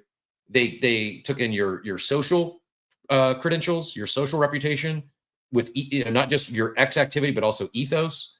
I mean, this, I think we're getting there. I think we're really close. I think the missing piece, what I'm trying to drive home is it's so far the ones that are putting in these parameters or building this airdrop token allocation system that's not just, oh, you hold an asset, you hold X asset, you get Y allocation, but rather taking in all the on-chain history along with social history. What we haven't seen is the third parties do that, is the PFP collections build their own system to work with these, the MegaETHs, the Monads of the world. I think that's the missing component to make airdrops great again, is the NFT brands, the PFP brands. They need to be better. Step up your game. Help these chains and protocols. Make them want to work with you and give your community allocation because you're aligned with them long term. I don't know what I do know what we did. We have Benjamin. Appreciate your patience. We're going to go to you next. Take it wherever direction you like. We were talking about you. I don't know if you were in the room. We were talking about you a little bit earlier. No one felt I didn't realize. Self-shaming. But take it any direction you'd like, whether you want to talk about your recent sale. And also, it is not only the Supermoon day, it's a Milady day. We had Ben sold his ape, immediately flopped to a Milady. Now he got banded on stage. It is a Supermoon Milady takeover, Benjamin. You're in great hands. And we also got Swiv up on stage after we were just talking Claynosaurz. So Steve's been out. I say, we're probably gonna go 60, 90 minutes instead of the full 2 hours. Buckle up. We might be heading towards a 3-hour show today. We're cooking. Appreciate you joining us, and GM, always a pleasure. GM, good to see you too. I've been rocking the Milady for about 3 weeks, and I sold the ape on Monday evening. And I sold it because the shame. Oh well, dude, what are you gonna do? Just kidding. Like, you can see the direction it's all moving in, and for me, it represented such a high percentage of my overall portfolio that I didn't feel comfortable having it. And it's no shade on Gaga, the team, anyone at 8chain. Obviously, anyone who's paid attention would have known that I've been working with 8chain this year, and they're a great team. They're great people, and They gave me a really great opportunity to learn a bit more and to understand the inner workings of an ecosystem. I think when it comes to, I just wanted to kind of like, I wanted to jump up because I was listening intently there to your view, Kat, and there was one part that really resonated with me, and I think that is that with all of these things, you have to be really, really intentional, and you have to really, really consider what you are trying to get out of it. I think particularly when you're spending, mid 5 figures or whatever it is on an NFT to belong to a community. And for me, we're at the point. So I bought my Bored Ape just after Ape Fest last year. Had a great time there. Really, it made such an impression on me in terms of what a IRL event by a community in this space could be. I thought they eclipsed anything I'd been to at that point. And for the last year, I've been able to use that ape to enter a ton of conversations, to host spaces regularly with my co-host Von Doom. He and I have been doing that, we've done 110 episodes now. How you're over 1,000, dude, is just like testament to to your hard work / insanity. I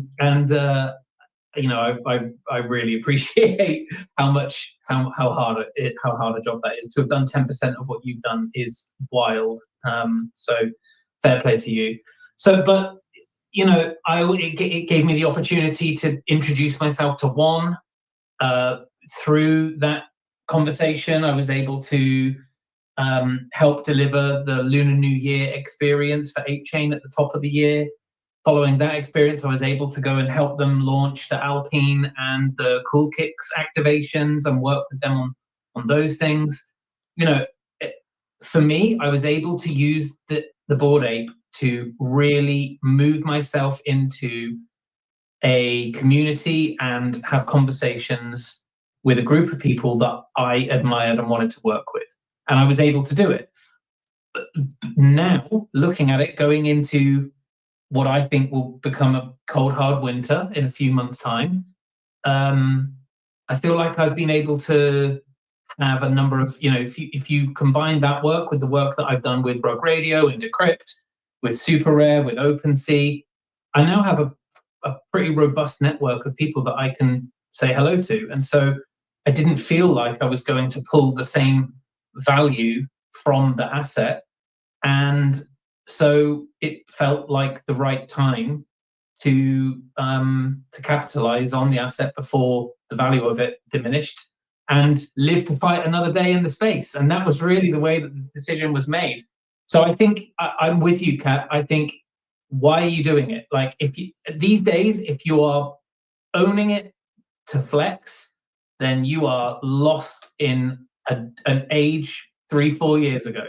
Like, it needs to either be something where you genuinely believe in and love what the project is up to and striving towards, or it's a great opportunity to leverage. And I'm not a huge gamer. I don't, play Roblox. I don't live in Miami. That the ability for me to engage the Bored Ape Yacht Club as much as other people will just wasn't there. Do I think it's a bad thing? No. Like, they're some of the cleverest, most engaging people in the whole space, and I'm really, really fond of the club and of the people that belong to it and the people that founded it. So that's just where I am from that perspective. And I wanted to give a little bit of kind of context, because I felt like that was important. After posting the post that I posted, I felt like it was probably important to just give a little bit broader context. Yeah, respect. And I don't know if you caught it when I said it earlier, but my actual, it's not like everyone's in a different spot. Part of it's like what they were looking to get out of space. I said earlier, if someone's an entrepreneur and they're looking to build on chain and they want to participate, become an active participant, the best path is probably do what you did. Go buy an ape and not just buy an ape. Buy an ape, join the group chats, talk to the leadership team, build relationships, then sell the ape, go buy a Pudgy and go do the same thing with that ecosystem. Then sell the Pudgy and go buy an Azuki and do the same thing with that ecosystem. Some are not going to like to hear this. Some are going to call you an extractor. Get off your high horse. People are saying that. Like I think like that whole,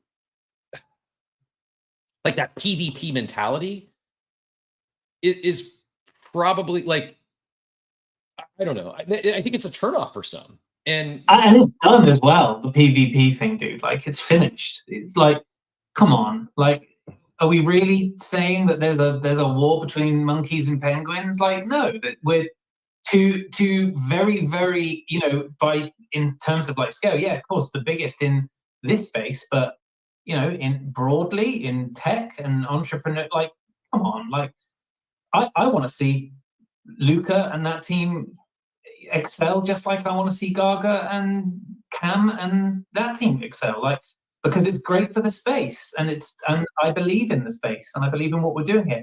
And you're absolutely right. There is a really big, you know, view the monkey pictures or the fucking Claynosaurz pictures or whatever it is, view them as a ticket. They're a ticket to go do cool stuff and go speak to cool people. And you know, you can either leverage them to their full extent or not. And you're missing the best part about I have not tried to extract anything other than you just play great relationships and the ability to work with some really cool people. Yeah, you didn't extract anything. You just leveraged the ticket to its full potential. And the best part about this ticket, what so many people here, and especially people not here, don't get, is what you just described, what you did, is why I am so bullish crypto communities and these on-chain clubs, because unlike the St. Pete Yacht Club, if I go join the St. Pete Yacht Club today, I pay a $5,000 initiation fee, $400 a month. A year from now, if I no longer want to pay my $400 a month, I stop paying. Guess how much of that $5,000 initiation fee I get refunded? $0. You just got your initiation dues back. And like the other way of looking at it as well is like, I own an iPhone. Does that give me the opportunity to go have a conversation with Mr. Cook? No, it fucking doesn't. You know, like there's no space like this. There's no space like this where, from an access perspective, you can hold an asset or just provide value to a group of people and be able to effectively walk into the boardroom and have a really exciting conversation like this. It's the most unique experience in being a professional. I agree. Truly. I'm sure they exist somewhere. I'm not aware of one, whether it's a networking club, a BNI, a chamber of commerce, a country club, anywhere that you might join and pay an initiation fee or membership dues that's not on chain, that's not in crypto. I don't know another single example of one where you can join the club, you can pay your dues, and then a year later, 6 months later, whatever the case may be, you can resell your spot in the club. You can resell, you can regain your dues, even if the price goes down 50%. You're still way ahead of the real world example, where again, that the St. Pete Yacht Club example, I'm not getting any of that $5,000 back. It's sunk cost. It's gone. I never get it back. Like, this is a feature, not a bug, that someone like Ben can come in and join the Bored Ape Yacht Club, network, do some things, and then leave and get, and I don't know if you were up or down, I'm guessing down, but it's, again, you resold your spot in the club. Like, where else does this exist? I bought it for full transparency. I bought it for $32,000. I sold it for $26,000. Yeah. So pretty good. And there was a point, actually, if you want to talk extraction, there was a point maybe in December when everyone was talking about NFTs for a little window where it went up to $100,000. That would have been extraction. I could absolutely have sold that monkey for $100,000. And I didn't, because I wasn't finished doing the work I wanted to do. I hadn't had the conversation I wanted to have yet with like Juan and Cam, and I hadn't met the people I wanted to. I hadn't worked with Vi and Lost and Illa and that incredible team who I now am able to have a conversation with. And there are many others, by the way. That's just 3 names that popped to the front of my head. And so even though you're down, I got exceptional value from the ape, and one day I might buy another. And even though you're down 6K on your purchase and you didn't sell the Pico top, I'm guessing. Oh, dude, I made plenty of money out of owning that. You're up way more than the 6K. Fair? Completely. Yeah. And that's I feel the same. Now I sold some apes along the way. Did I sell the Pico top? Absolutely not. Am I down on my ape? No. Like, not only forget airdrops and stuff, just the other things it has led to is up, meaningful, like material amount of money because of the doors this has opened up. And if I were to sell today, still up from a mid price, but it's not I lost 100 grand because I didn't sell last December. It's like, what has it led to between that time and now? And this is, I think, also the difference between being an active participant and just someone who's coming here to speculate. Bandit, you've been super patient. We're going to keep with the Milady theme, and then we'll get Swiv in here. Swiv, I was talking about you earlier as well. I'm not sure if you caught that but we'll go right back to the equity conversation and Claynosaurz in a second. But Bandit GM, always a pleasure. Welcome to the stage. What brought you up today? Hey, not much. I just saw Benjamin up here as a friend, so figured I just saw that I got the MegaETH allocation thing, so I'm very happy today. Nice. Where is that? Did they send out something from the official account, or is it the was like the checker get leaked? I'll pin it. It's not from the official account. It's from a team member, but they basically put out a long list of handles. So I'll pin it to the top. Awesome, appreciate it. Can I ask? Sorry, I'm just gonna read like they say. In the spirit of transparency, here is the list of sale participants that we believe represent our core community over the last couple of years. And then there's like 300 accounts tagged there in the thread. Oh, interesting. 9.5% of the addresses and 25% of the USD received in allocation. Huh. Yeah, I actually missed the notification, so I thought I missed out at first, and then I went back and searched for my name. So not sure what to expect. I'm very bullish MegaETH, so I'm happy I got in, but I wasn't expecting to get an allocation, to be honest. Interesting. So I'm reading that as like the number of people who got allocation. It's pretty low. Am I interpreting that correctly? Yeah, so we could figure out how many addresses it is if you just it's quite a bit of work because you need to count how many accounts they tagged, and that would be 10% roughly of the total addresses. So it's not more than, I can't see it being more than 1,000 or 2,000. Yeah, that's wild. No, I appreciate you sharing. I will, they also put they're at the bottom of that thread is the MegaETH public allocation strategy, working through a sale that is 28 times oversubscribed with more than 53,000 participants. It's not as fun as it may sound. In previous article highlighted that we focused on 2 groups for the sale: people who've been early, active, and members of the MegaETH community, people who we believe will be with MegaETH for long run. Their data lead, they met and they started running a large number of simulations. Decided to separate into 2 parts: allocate fairly to existing community members and build a data-driven scoring allocation for long-term investors. Leaned into list of people who showed up early and consistently helped shape the vibe and values, supported us through bear markets and quiet, provided feedback signal. I'm just trying to scan through this. I'm wondering, did they, to be systematic, we designed a scoring system that combines on-chain activity, social signal, organic presence, MegaETH specific engagement. Not viewing this as a trade, 1-year lock willingness. Did you lock? Can I ask? Did you lock yours for the 12 months? I did not lock them, so I'm not sure if it's only lock. I don't think so because mine wasn't.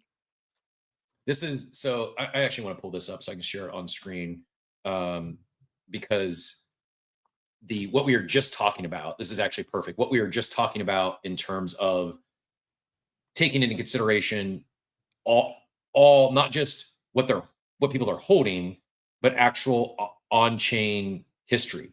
And I'm going to share this now.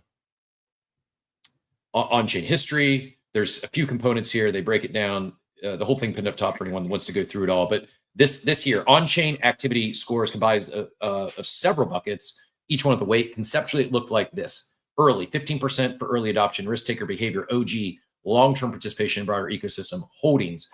15% is a proxy for financial commitment, skin in the game. NFT, current on-chain engagement, activity through NFTs. Recent, how active you've been recently, not just years ago.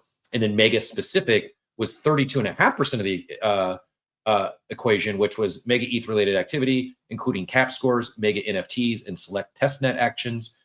Like this is also combined social scores, Moni, Kaido, and as well as additional references with Ethos for manual review. Like this I love to see. I've said many times I'm very bullish Mega ETH as well. Although I'm kind of freaking out because I don't see a tag yet.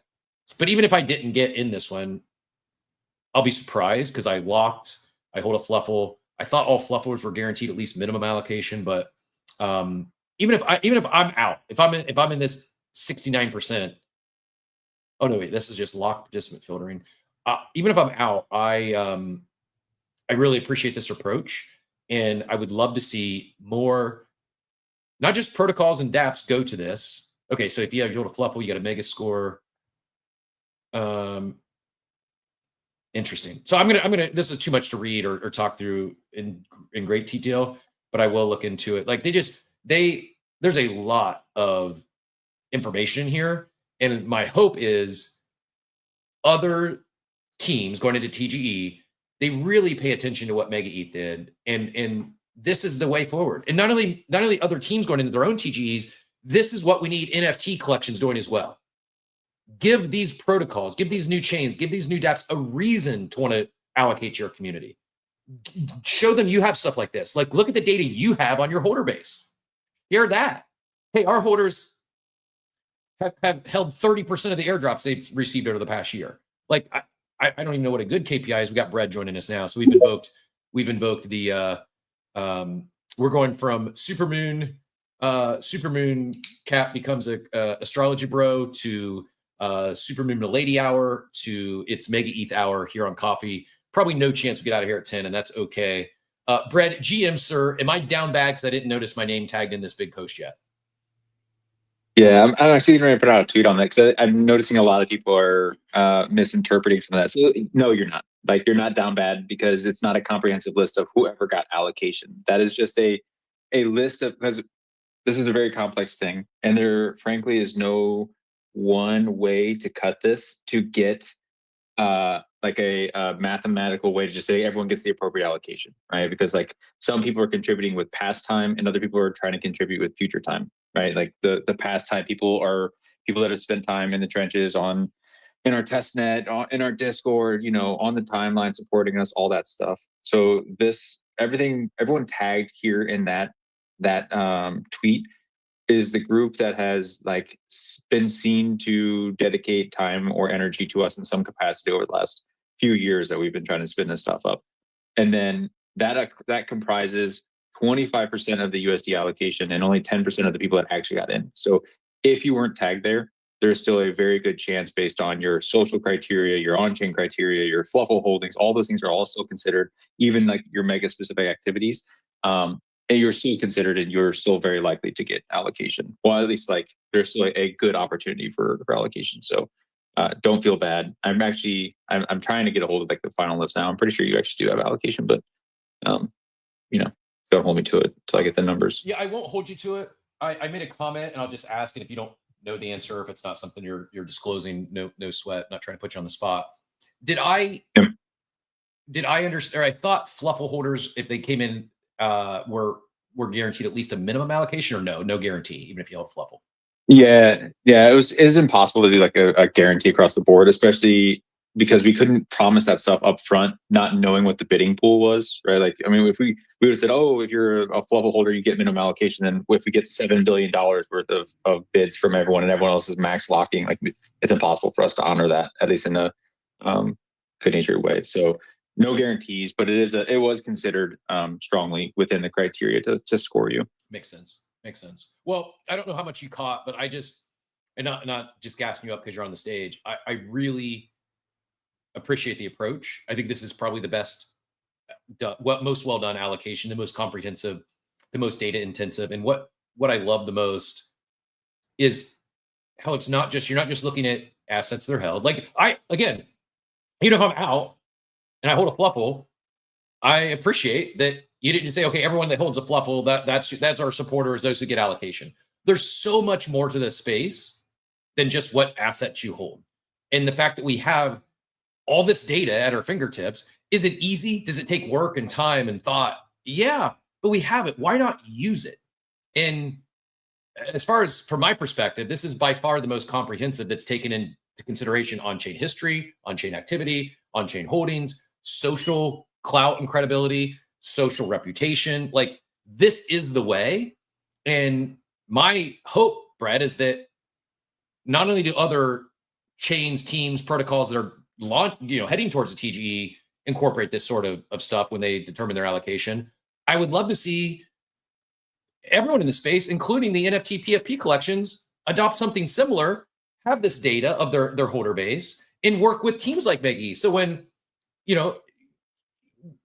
I know you're already at this point, but let's say we rewind this, and 6 months ago, someone at Pudgy or Bored Ape came to you and said, hey, here's our holder base. Here's what they've done with their airdrops. You can see, and we built this special system. We're going to give them, extra allocation on future airdrops if they don't, if they, if their on-chain history shows that they're supporting and they're long-term aligned. Like, I want to see more third parties adopt similar systems to work with the protocols and the teams that are heading toward TGE. Do you think, is that too much, or do you think this makes sense from the PFP space? It's kind of like this, I know this conversation dovetailing on a couple different topics, but thoughts on, could this, a more comprehensive allocation system, could that be a actual boost to these NFT PFP collections in a way for them to drive value back to their holder base? Yeah, yes, I love that you're basically going down the path, like real time, what we were doing leading into this stuff, right? Because like, you're right, there's a shit ton of information that we have at our fingertips these days, between InfoFi stuff, between on-chain stuff, between even our testnet stuff, that we can try to do our best to approximate like all of these things, or at least consider them, to factor them into unique scenarios where you pull people forward that maybe you would have been overlooked in years prior.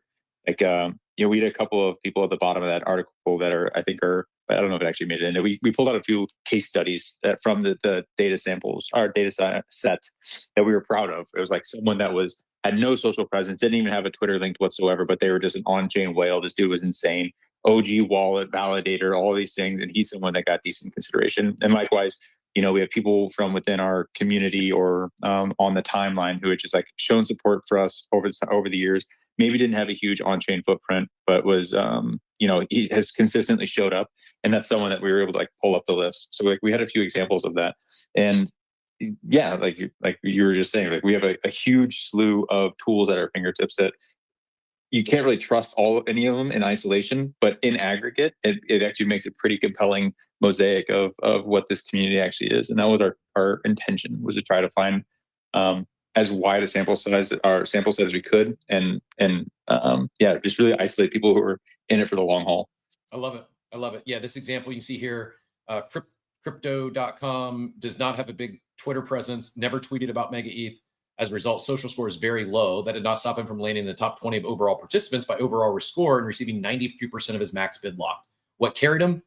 8 years of on-chain history, 194 ETH burned in gas, top score for being early to contracts that later gained real traction in the Ethereum ecosystem, almost 2,500 unique contracts interacted with all time, and active on mainnet for 164 of the last 180 days. This is awesome.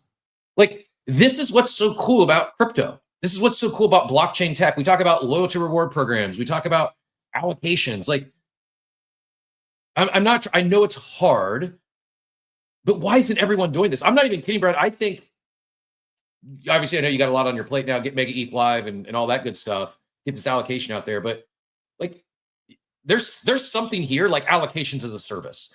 I don't know how much work it takes, or if this is even duplicatable to take what you've built and give it to someone else. But anyone doing a TGE in 2025 or 2026 should be taking all this into consideration, in my opinion. I'm just one person, but like, why wouldn't we take all this into consideration? We have the data. Like, this is for, if you're doing a TG, you get one shot. Why would you not want to go as, it's not a matter of like, oh, let's give everyone who's, and this isn't a knock, please, Pingu holders. I think this will be a flower in the cap of Luca and the Pingu team. They might have been like started this wave of, let's reward people beyond our ecosystem, right? The Pingu, if you had a soul wallet, basically, you got Pingu allocation. That was maybe a little too wide, a little too loosey-goosey, because, you know, you might have one individual that had 100 Solana wallets and they're all bots and they got a huge Pingu allocation. Is that the best? Probably going to lead to a lot of dumping. Whereas someone like this never even talked about MegaETH, but they're going to get 92% allocation, probably going to become a MegaETH community member. Like they're probably not dumping. I mean, they locked it, but they're probably, even after 12 months, they're probably not dumping the whole thing based on their historical on-chain history. It's just really well done. And again, I do think there's something here. If others don't adopt this, that allocation as a service from MegaETH, this is how we should be doing things. Yeah, I guess the last thing I'll just say with that is that, like, how we view this event. Like, people were talking to me on the timeline saying, "Oh, you guys have an airdrop, just give it to the people. Like, community, respect your community." But like, we have to, like, this is a very important inflection point for us, right? Like, this is an expansion opportunity. This is an opportunity for us to reward the people that have spent time with us, right? Time committed. That was why we did this 2 cohort approach of identifying people who were quote unquote community, had dedicated time to us over the periods, our previous couple of years, so that we could let them get special consideration because they had already committed time, and then try to isolate high conviction, high capacity dresses, social accounts, whatever, for the coming year. So our coming years, plural, right? It's like, this is a moment where we're giving like damn near equity, right? Ownership of our network, trust in what we're building to a next group of people. So it behooves us to find the very best candidates to steward the tokens that we're giving to them, right? So that's why we went away from airdrop outright and said we're only going to be doing these sale initiatives. That's why we did the Fluffle. That's why we did Echo. That's why we're doing it again here. This is our last attempt at this. And so for us, it's a meaningful moment for us to expand our customer base and to find the right people, not just like the people willing to give us money or the people that are, feigning interest in us. So it was a selfish endeavor on our part too. I appreciate everyone's hands. Swiv, I appreciate your patience. So I know you've been up here for a bit. We got some special requests from Dort in the war room. Looking forward to hearing all things Clayno. Brad, if I could ask one more, I'm going to put you on the spot here. I'm on record. I hold a Fluffle. We got one of the cop. It's like I'm bullish, a little bit of bag bias, but it's more so I just really appreciate how the team has been building, how they've been moving pre-TGE, working with their builders, and how they're doing this allocation. My big question for you is, are airdrops, free magical internet money, as we know them in the past, are they a net negative for new protocols in whether it's chains or dApps at TGE? Should the space kind of move towards how MegaETH has moved, where it's the pre-sale mode? Are we getting out of airdrops and meta and into ICO meta? And I guess more specifically, are free airdrops, are they a net negative for chains and new dApps? I think it's team dependent. There's philosophically, it doesn't align with our approach to doing this, but it's not net negative, net positive, or it's just tokens themselves, right? Everyone views meme coins as toxic, but it's it depends on who's deploying the thing. That there's a lot of secondary things on top of that. They're just a tool, and airdrop is just a tool that people can utilize for their projects. So if for some projects it might be a great fit for us specifically in the way we want to go about this, and where we think we can identify true high conviction or long-term thinking individuals, it just did not make sense for us. So I don't think it's net negative. I think it is just a tool, and for us, it's not the right tool, so we avoided it. Makes sense. Good PC answer. I'll just say I'm being even small amount of capital being invested in MegaETH, I'm much more aligned in, I mean, yes, I'm locked up for 12 months, but I'm long MegaETH as opposed to Monad. My allocation might be bigger and I'm grateful for it, but I don't feel vested. Like there's definitely something there where I feel much more aligned if I've got skin in the game than I'm just getting free money. And people that want the free money just come out of the out of the air, probably not loving that take, but it's real. It's from a business building standpoint. Would you rather be, if you're on the team right now and you're launching a new chain, would you rather be in MegaETH shoes or would you rather be in Monad shoes? Bandit, go and get in here, and then we'll get Swiv here to talk all things Clayno. Yeah, I just have a really quick question. Brad, is it tomorrow we find out how much of the allocation like everyone got in? Yeah, correct. It was supposed to go live today, but honestly, we had so much data to sift through that it took longer, and like we were extra careful with it that we could get it live technically like late tonight, but it's just like that's a bad experience. We want to make sure it's live for whenever people are awake and have fresh eyes. So instead of doing it late tonight, we're just going to save it for the morning. All right, that makes sense. Yeah, I missed the tweet with the whole breakdowns when I came up here. So I haven't read it in depth, but I've been eyeing it, and it's very well put together and very clear and very transparent. So good job to MegaETH team. Yeah, second that. Yeah, and Ben, appreciate you coming up. Appreciate you sharing that. I missed the post, and that's it's just, again, not to keep glazing Brad and the MegaETH team, but pay attention how this team's moving. Like, this is the sort of like, not just what they're doing, how they're doing it, how they're communicating. It's all good. Like, don't have to copy everything, but take some of this and maybe it's all a miss and the thing goes to zero next week and we move on. I just don't think that's going to be the case because of, again, not just what they're building. It's very impressive tech, how they're doing it, how they're working with people, how they're communicating. I'm not going to go as far as say it's a masterclass yet, but they're heading that way from my perspective. And I would love to see more teams adopt move in similar ways, not just chains, but also, to tie it all back together, this NFT PFP conversation we we're having earlier. I think there's a lot that can be taken out of this. When we talk about how do we talk so often about like bringing products or things on chain, not just to put it on chain, but because it enhances it. It makes it a better product. Like loyalty reward programs, and it's not fair to call airdrops or allocations loyalty reward programs, but we can make that stuff better on chain because we have all this data, we have all this information. Let's use it. Swiv, you're a legend. Appreciate the patience this morning. Appreciate your take. I pinned up top. Is that what brought you up this morning to talk about the Claynosaurz equity, or feel free to take it any direction you'd like? Really appreciate you joining us and for all your patience this morning. Yeah, no worries. Good morning. Yeah, I was helping the kids get ready for school and heard you reading my ex post. It caught me off guard. I'm like, that sounds familiar. But yeah, I just wanted to clarify. First, I want to say that in that post, I did point out that Rect did offer equity. So apologies for that. And I don't want to throw any shade on any other projects, but I think what's happening right now, what we're seeing is a massive cleansing in the NFT space. I think that the 2021 hype with, everyone being stuck at home, looking for connection, getting stimmy checks, led to an NFT craze that will probably never be replicated.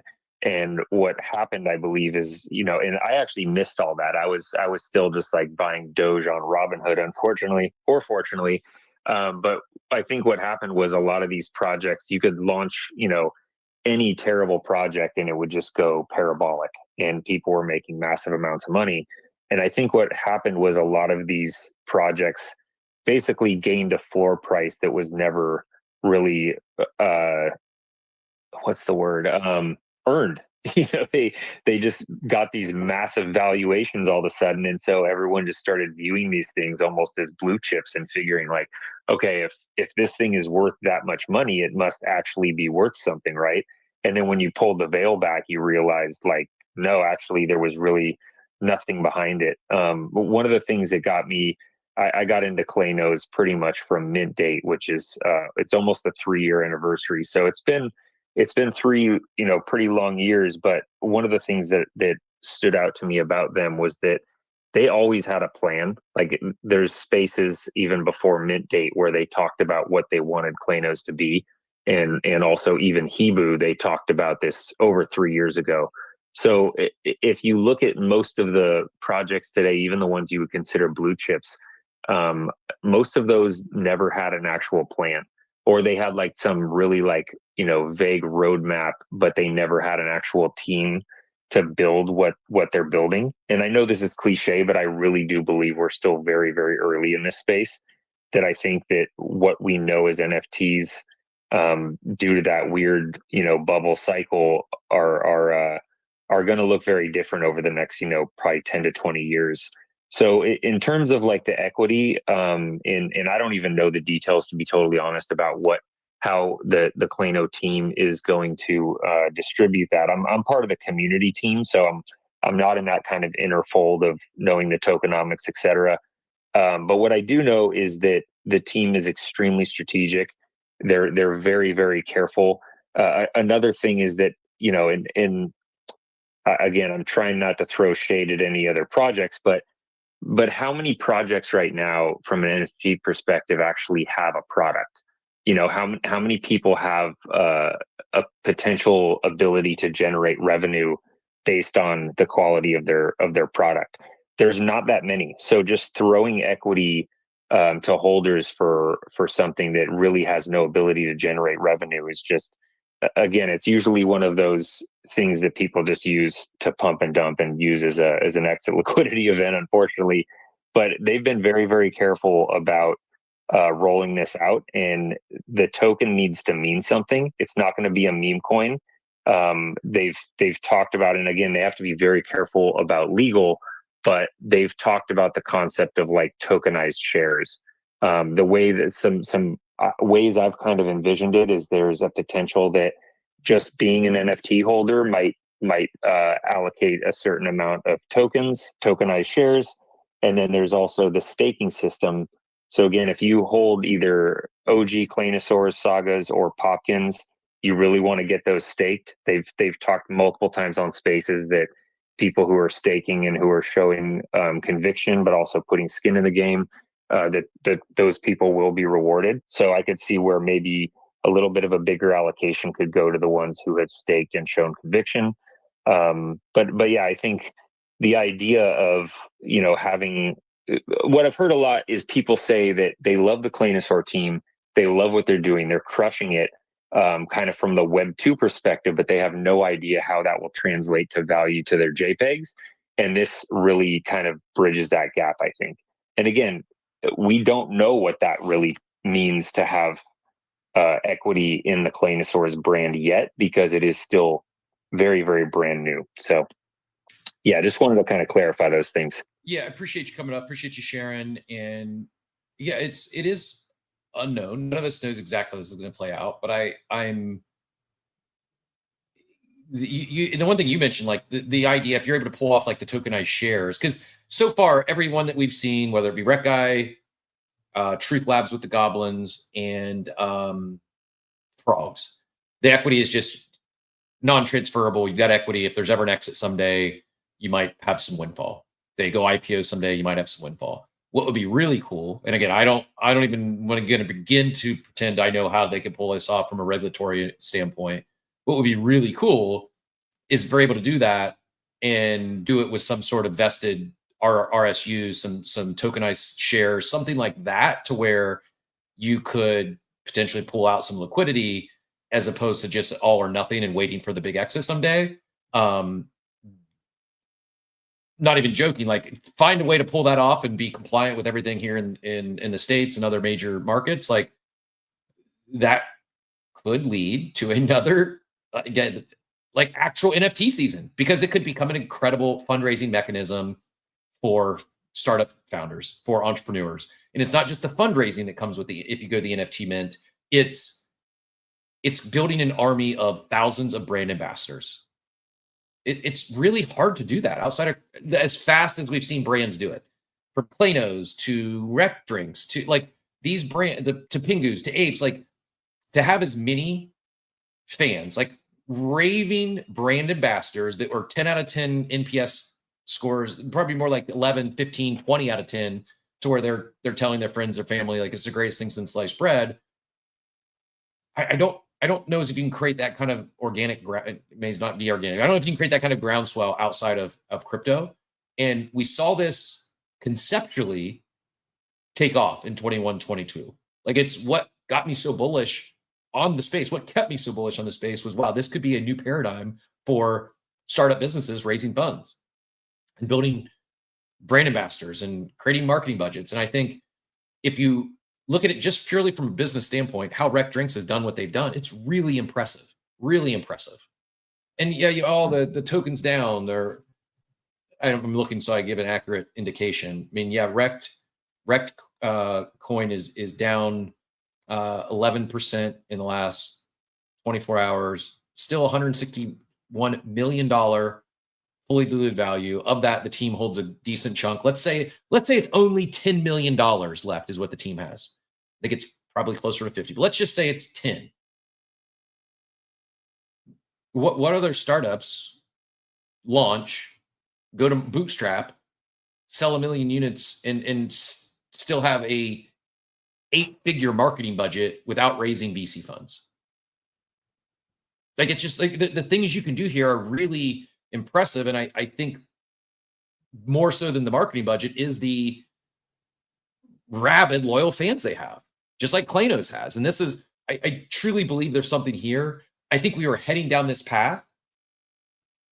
Just one person's opinion. I actually think the SEC probe on Yuga is what put a screeching halt to all this momentum, as far as like NFT mints being a mechanism to bootstrap startup businesses. I think the SEC probe on Yuga, everyone stopped launching tokens. Everyone stopped looking at that as an actual launch model.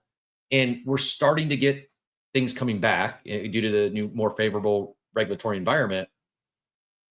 I just think it's going to take teams like Claynosaurz to push the envelope a little bit, to do things a little differently, and take what this concept of having early fans, early supporters, and them really being along for the ride, really benefiting in the financial upside. If a startup goes from a startup NFT mint that raises anywhere from $200,000 to $2 million, and they build that brand into a $1 billion enterprise, what we haven't seen yet is those initial supporters and the supporters along the way really participate in that financial upside. Now they got to hit the financial upside for that to really happen, but it's possible. We just need teams like Claynosaurz to figure out the best way to do it from a regulatory standpoint.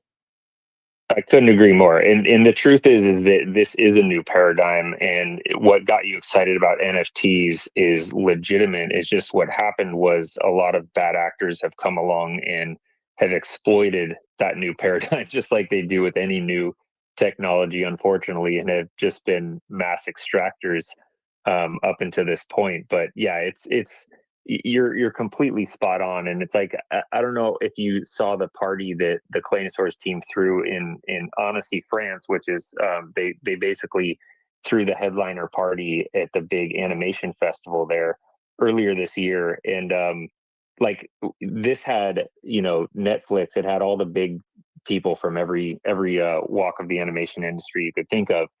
And these people could not even fathom the fact that Claynosaurz holders had traveled from literally all over the world to attend this party, and they just could not wrap their heads around it. It's like, what do you mean you have this brand that's not even like really out there yet, but you already have amassed like this group of super fans that are traveling from all over the world and are super excited to be part of this.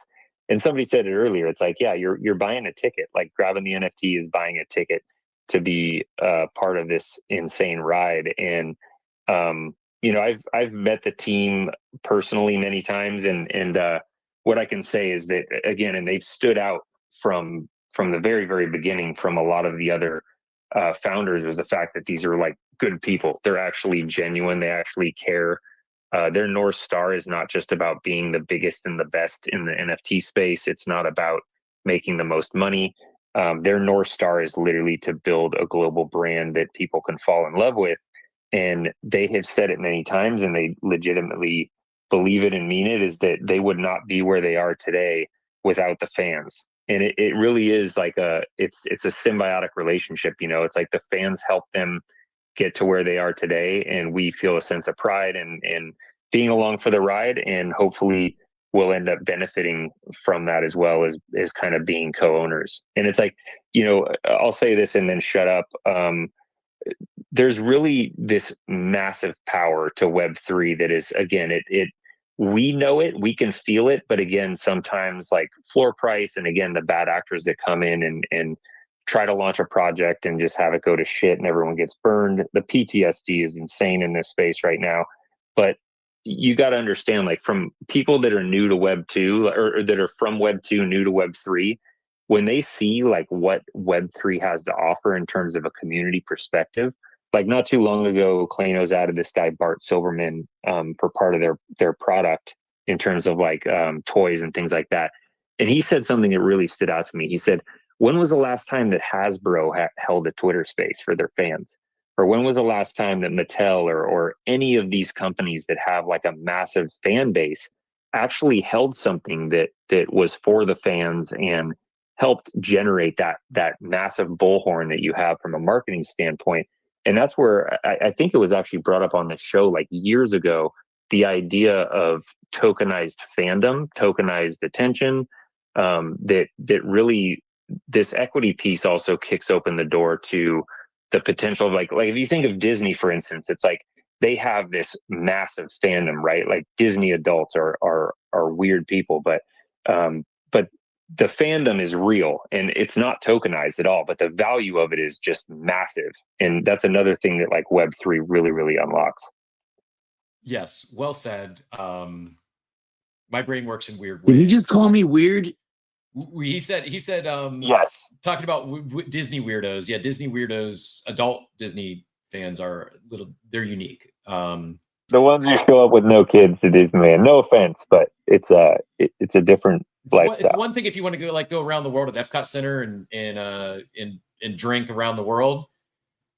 It's a different thing if you're showing up as an adult without kids and you're rocking Mickey Mouse outfit, and like I don't get it. Teach their own, do your own thing. It's I know it's really rich of me to say this as I LARP on the internet as a JPEG monkey, but there's a lot of cool places to experience and spend thousands of dollars on vacation. Disney World as an adult with no kids is maybe one of the last places on earth I'd like to give money to, but that's just me. To each their own, do your thing.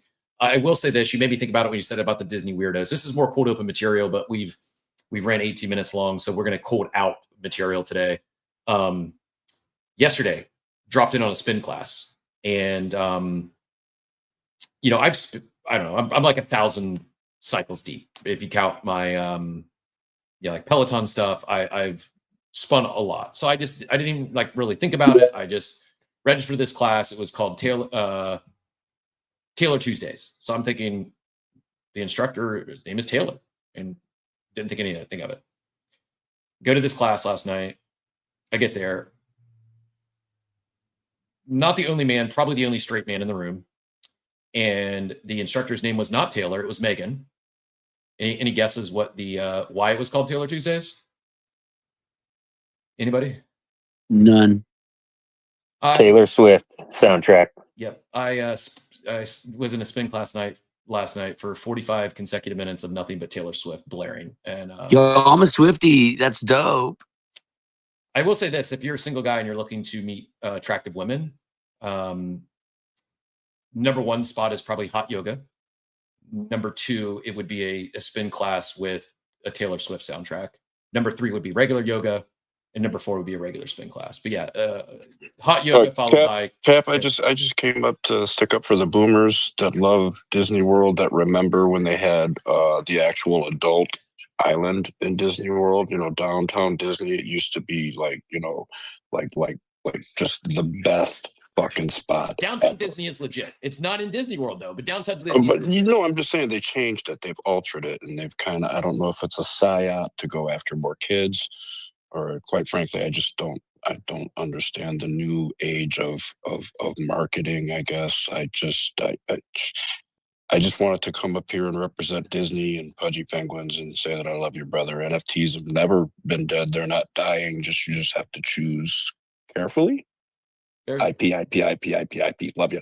Fair. Appreciate the take. Appreciate the kind words. And yeah, here's some real alpha for downtown Disney.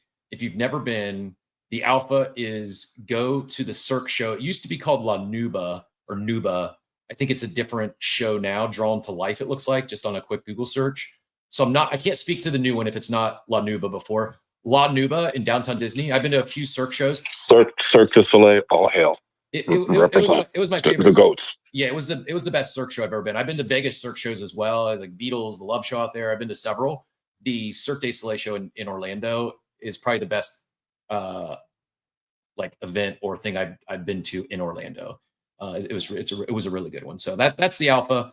Again, fun show today.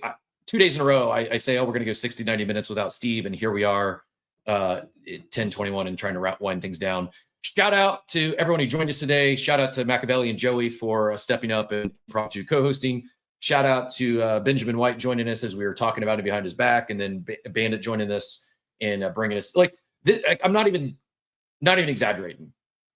This is also what makes Web3 so amazing. It's what makes being a creator in Web3 so amazing. Is I came in today with no agenda, no prep other than talk about Supermoon, the Supermoon cycle, and all of us opening up 40x longs at 8:19 a.m. at the peak of the Supermoon. By the way, for those that are following along at home, we're up about 25% since 8:19. So GGs to the Supermoon enjoyers. And that's all I had on the agenda today. And we ended up with a 2-hour and 20-minute show on actual real conversation, actionable stuff for NFT communities. We got the MegaETH update from Bandit, and then Bread joined us impromptu. And truly appreciate all of you, for those that jumped up on stage and added the conversation today, as well as the audience that helped with content today. Shout out to Swiv for the thread there and inspiring the equity conversation and the Claynosaurz conversation. And yeah, just I don't know. It's weird. Again, welcome to the Caps astrology bro arc. But I woke up this morning feeling a very different way than I felt yesterday, and numbers aren't much different. But I'm still a little uncertain on the market. But I feel a million times better than I did yesterday about the current state of crypto. And the only thing I can credit to is the Supermoon. Just keeping it real. Like welcome to astrology bro season, and Taylor Swift spin. Maybe it was a Taylor Swift class. Maybe that did it. Maybe that flipped me. Machiavelli, go ahead and get in here. Any final thoughts? Yeah, man. Thank you for having me today. It's always a pleasure. And then we're doing a space with other games here in about 45 minutes, and we got some game time today in the swamp at about 1 p.m. EST. And it's our newbie segment. You know what I'm saying? Like, for people who've never really been or played any of the games and stuff, we just love to have people come through. Yeah, if you got a link, drop it up top. Appreciate you sharing. And yeah, go if you've not yet. 7 days, by the way, 7 days until that Nexus opens up, and let's go. Excited to see what happens there. If you're playing along the Exodus thing, make sure you fire your rockets today. And yeah, Machiavelli, if you got a link, feel free to drop it up top. And with that, again, really appreciate everyone who joined today. Appreciate everyone who added to the conversation. Appreciate everyone who supported. Shout out to our abstract chat ors over there. Appreciate all you. Appreciate those big tips coming in from Be Epic and Pinstripe Gator and Von Frunton as always. I got a Shrooms with Cap comment. I'm not sure where that came from, but also Green Edge, appreciate you. And we'll be back tomorrow. If you haven't yet done so already, hit that reminder up top. The carousel's all the way to the right. We'll be back at 8 a.m. Eastern. I think we got a special guest tomorrow or Friday. We'll continue to rotate through some co-hosts and guest speakers as Steve's on a little sabbatical here. But really appreciate you all. And as my buddy Steve would say, I hope you all have a wonderful, wonderful day, everyone. Whose account are you on under Abstract, brother, so I can make sure that I'm following you? You know what I'm saying? Who's Abstract? Who's Abstract stream? Yeah, it's just Captain Zwingli. You should see it pinned up top there. If you scroll not all the way to the right, but like 3 or 4 in from the right, there'll be a link to the Abstract stream. And yeah, that's my my handle over there. 577 followers. We should probably try to get that over 1 grand before TGE time, in case that's one of the KPIs that Abstract takes in. But I'm not even kidding. In all seriousness, I hope Abstract and Burbs and all these other teams, I hope they really are paying attention to how and what MegaETH is doing in terms of this allocation. And let's get better. This is the path. We have all this data. Let's use it. And yeah, appreciate everyone who showed up, appreciate everyone who shared, and as Steve would say, hope you all have a wonderful, wonderful day, everyone. Thanks for tuning into Coffee with Captain, powered by ApeCoin. We hope you enjoyed the show, and remember, nothing we discussed today is financial advice. Until next time, keep exploring, stay curious, and we'll see you soon. Have a great day. Welcome to the future.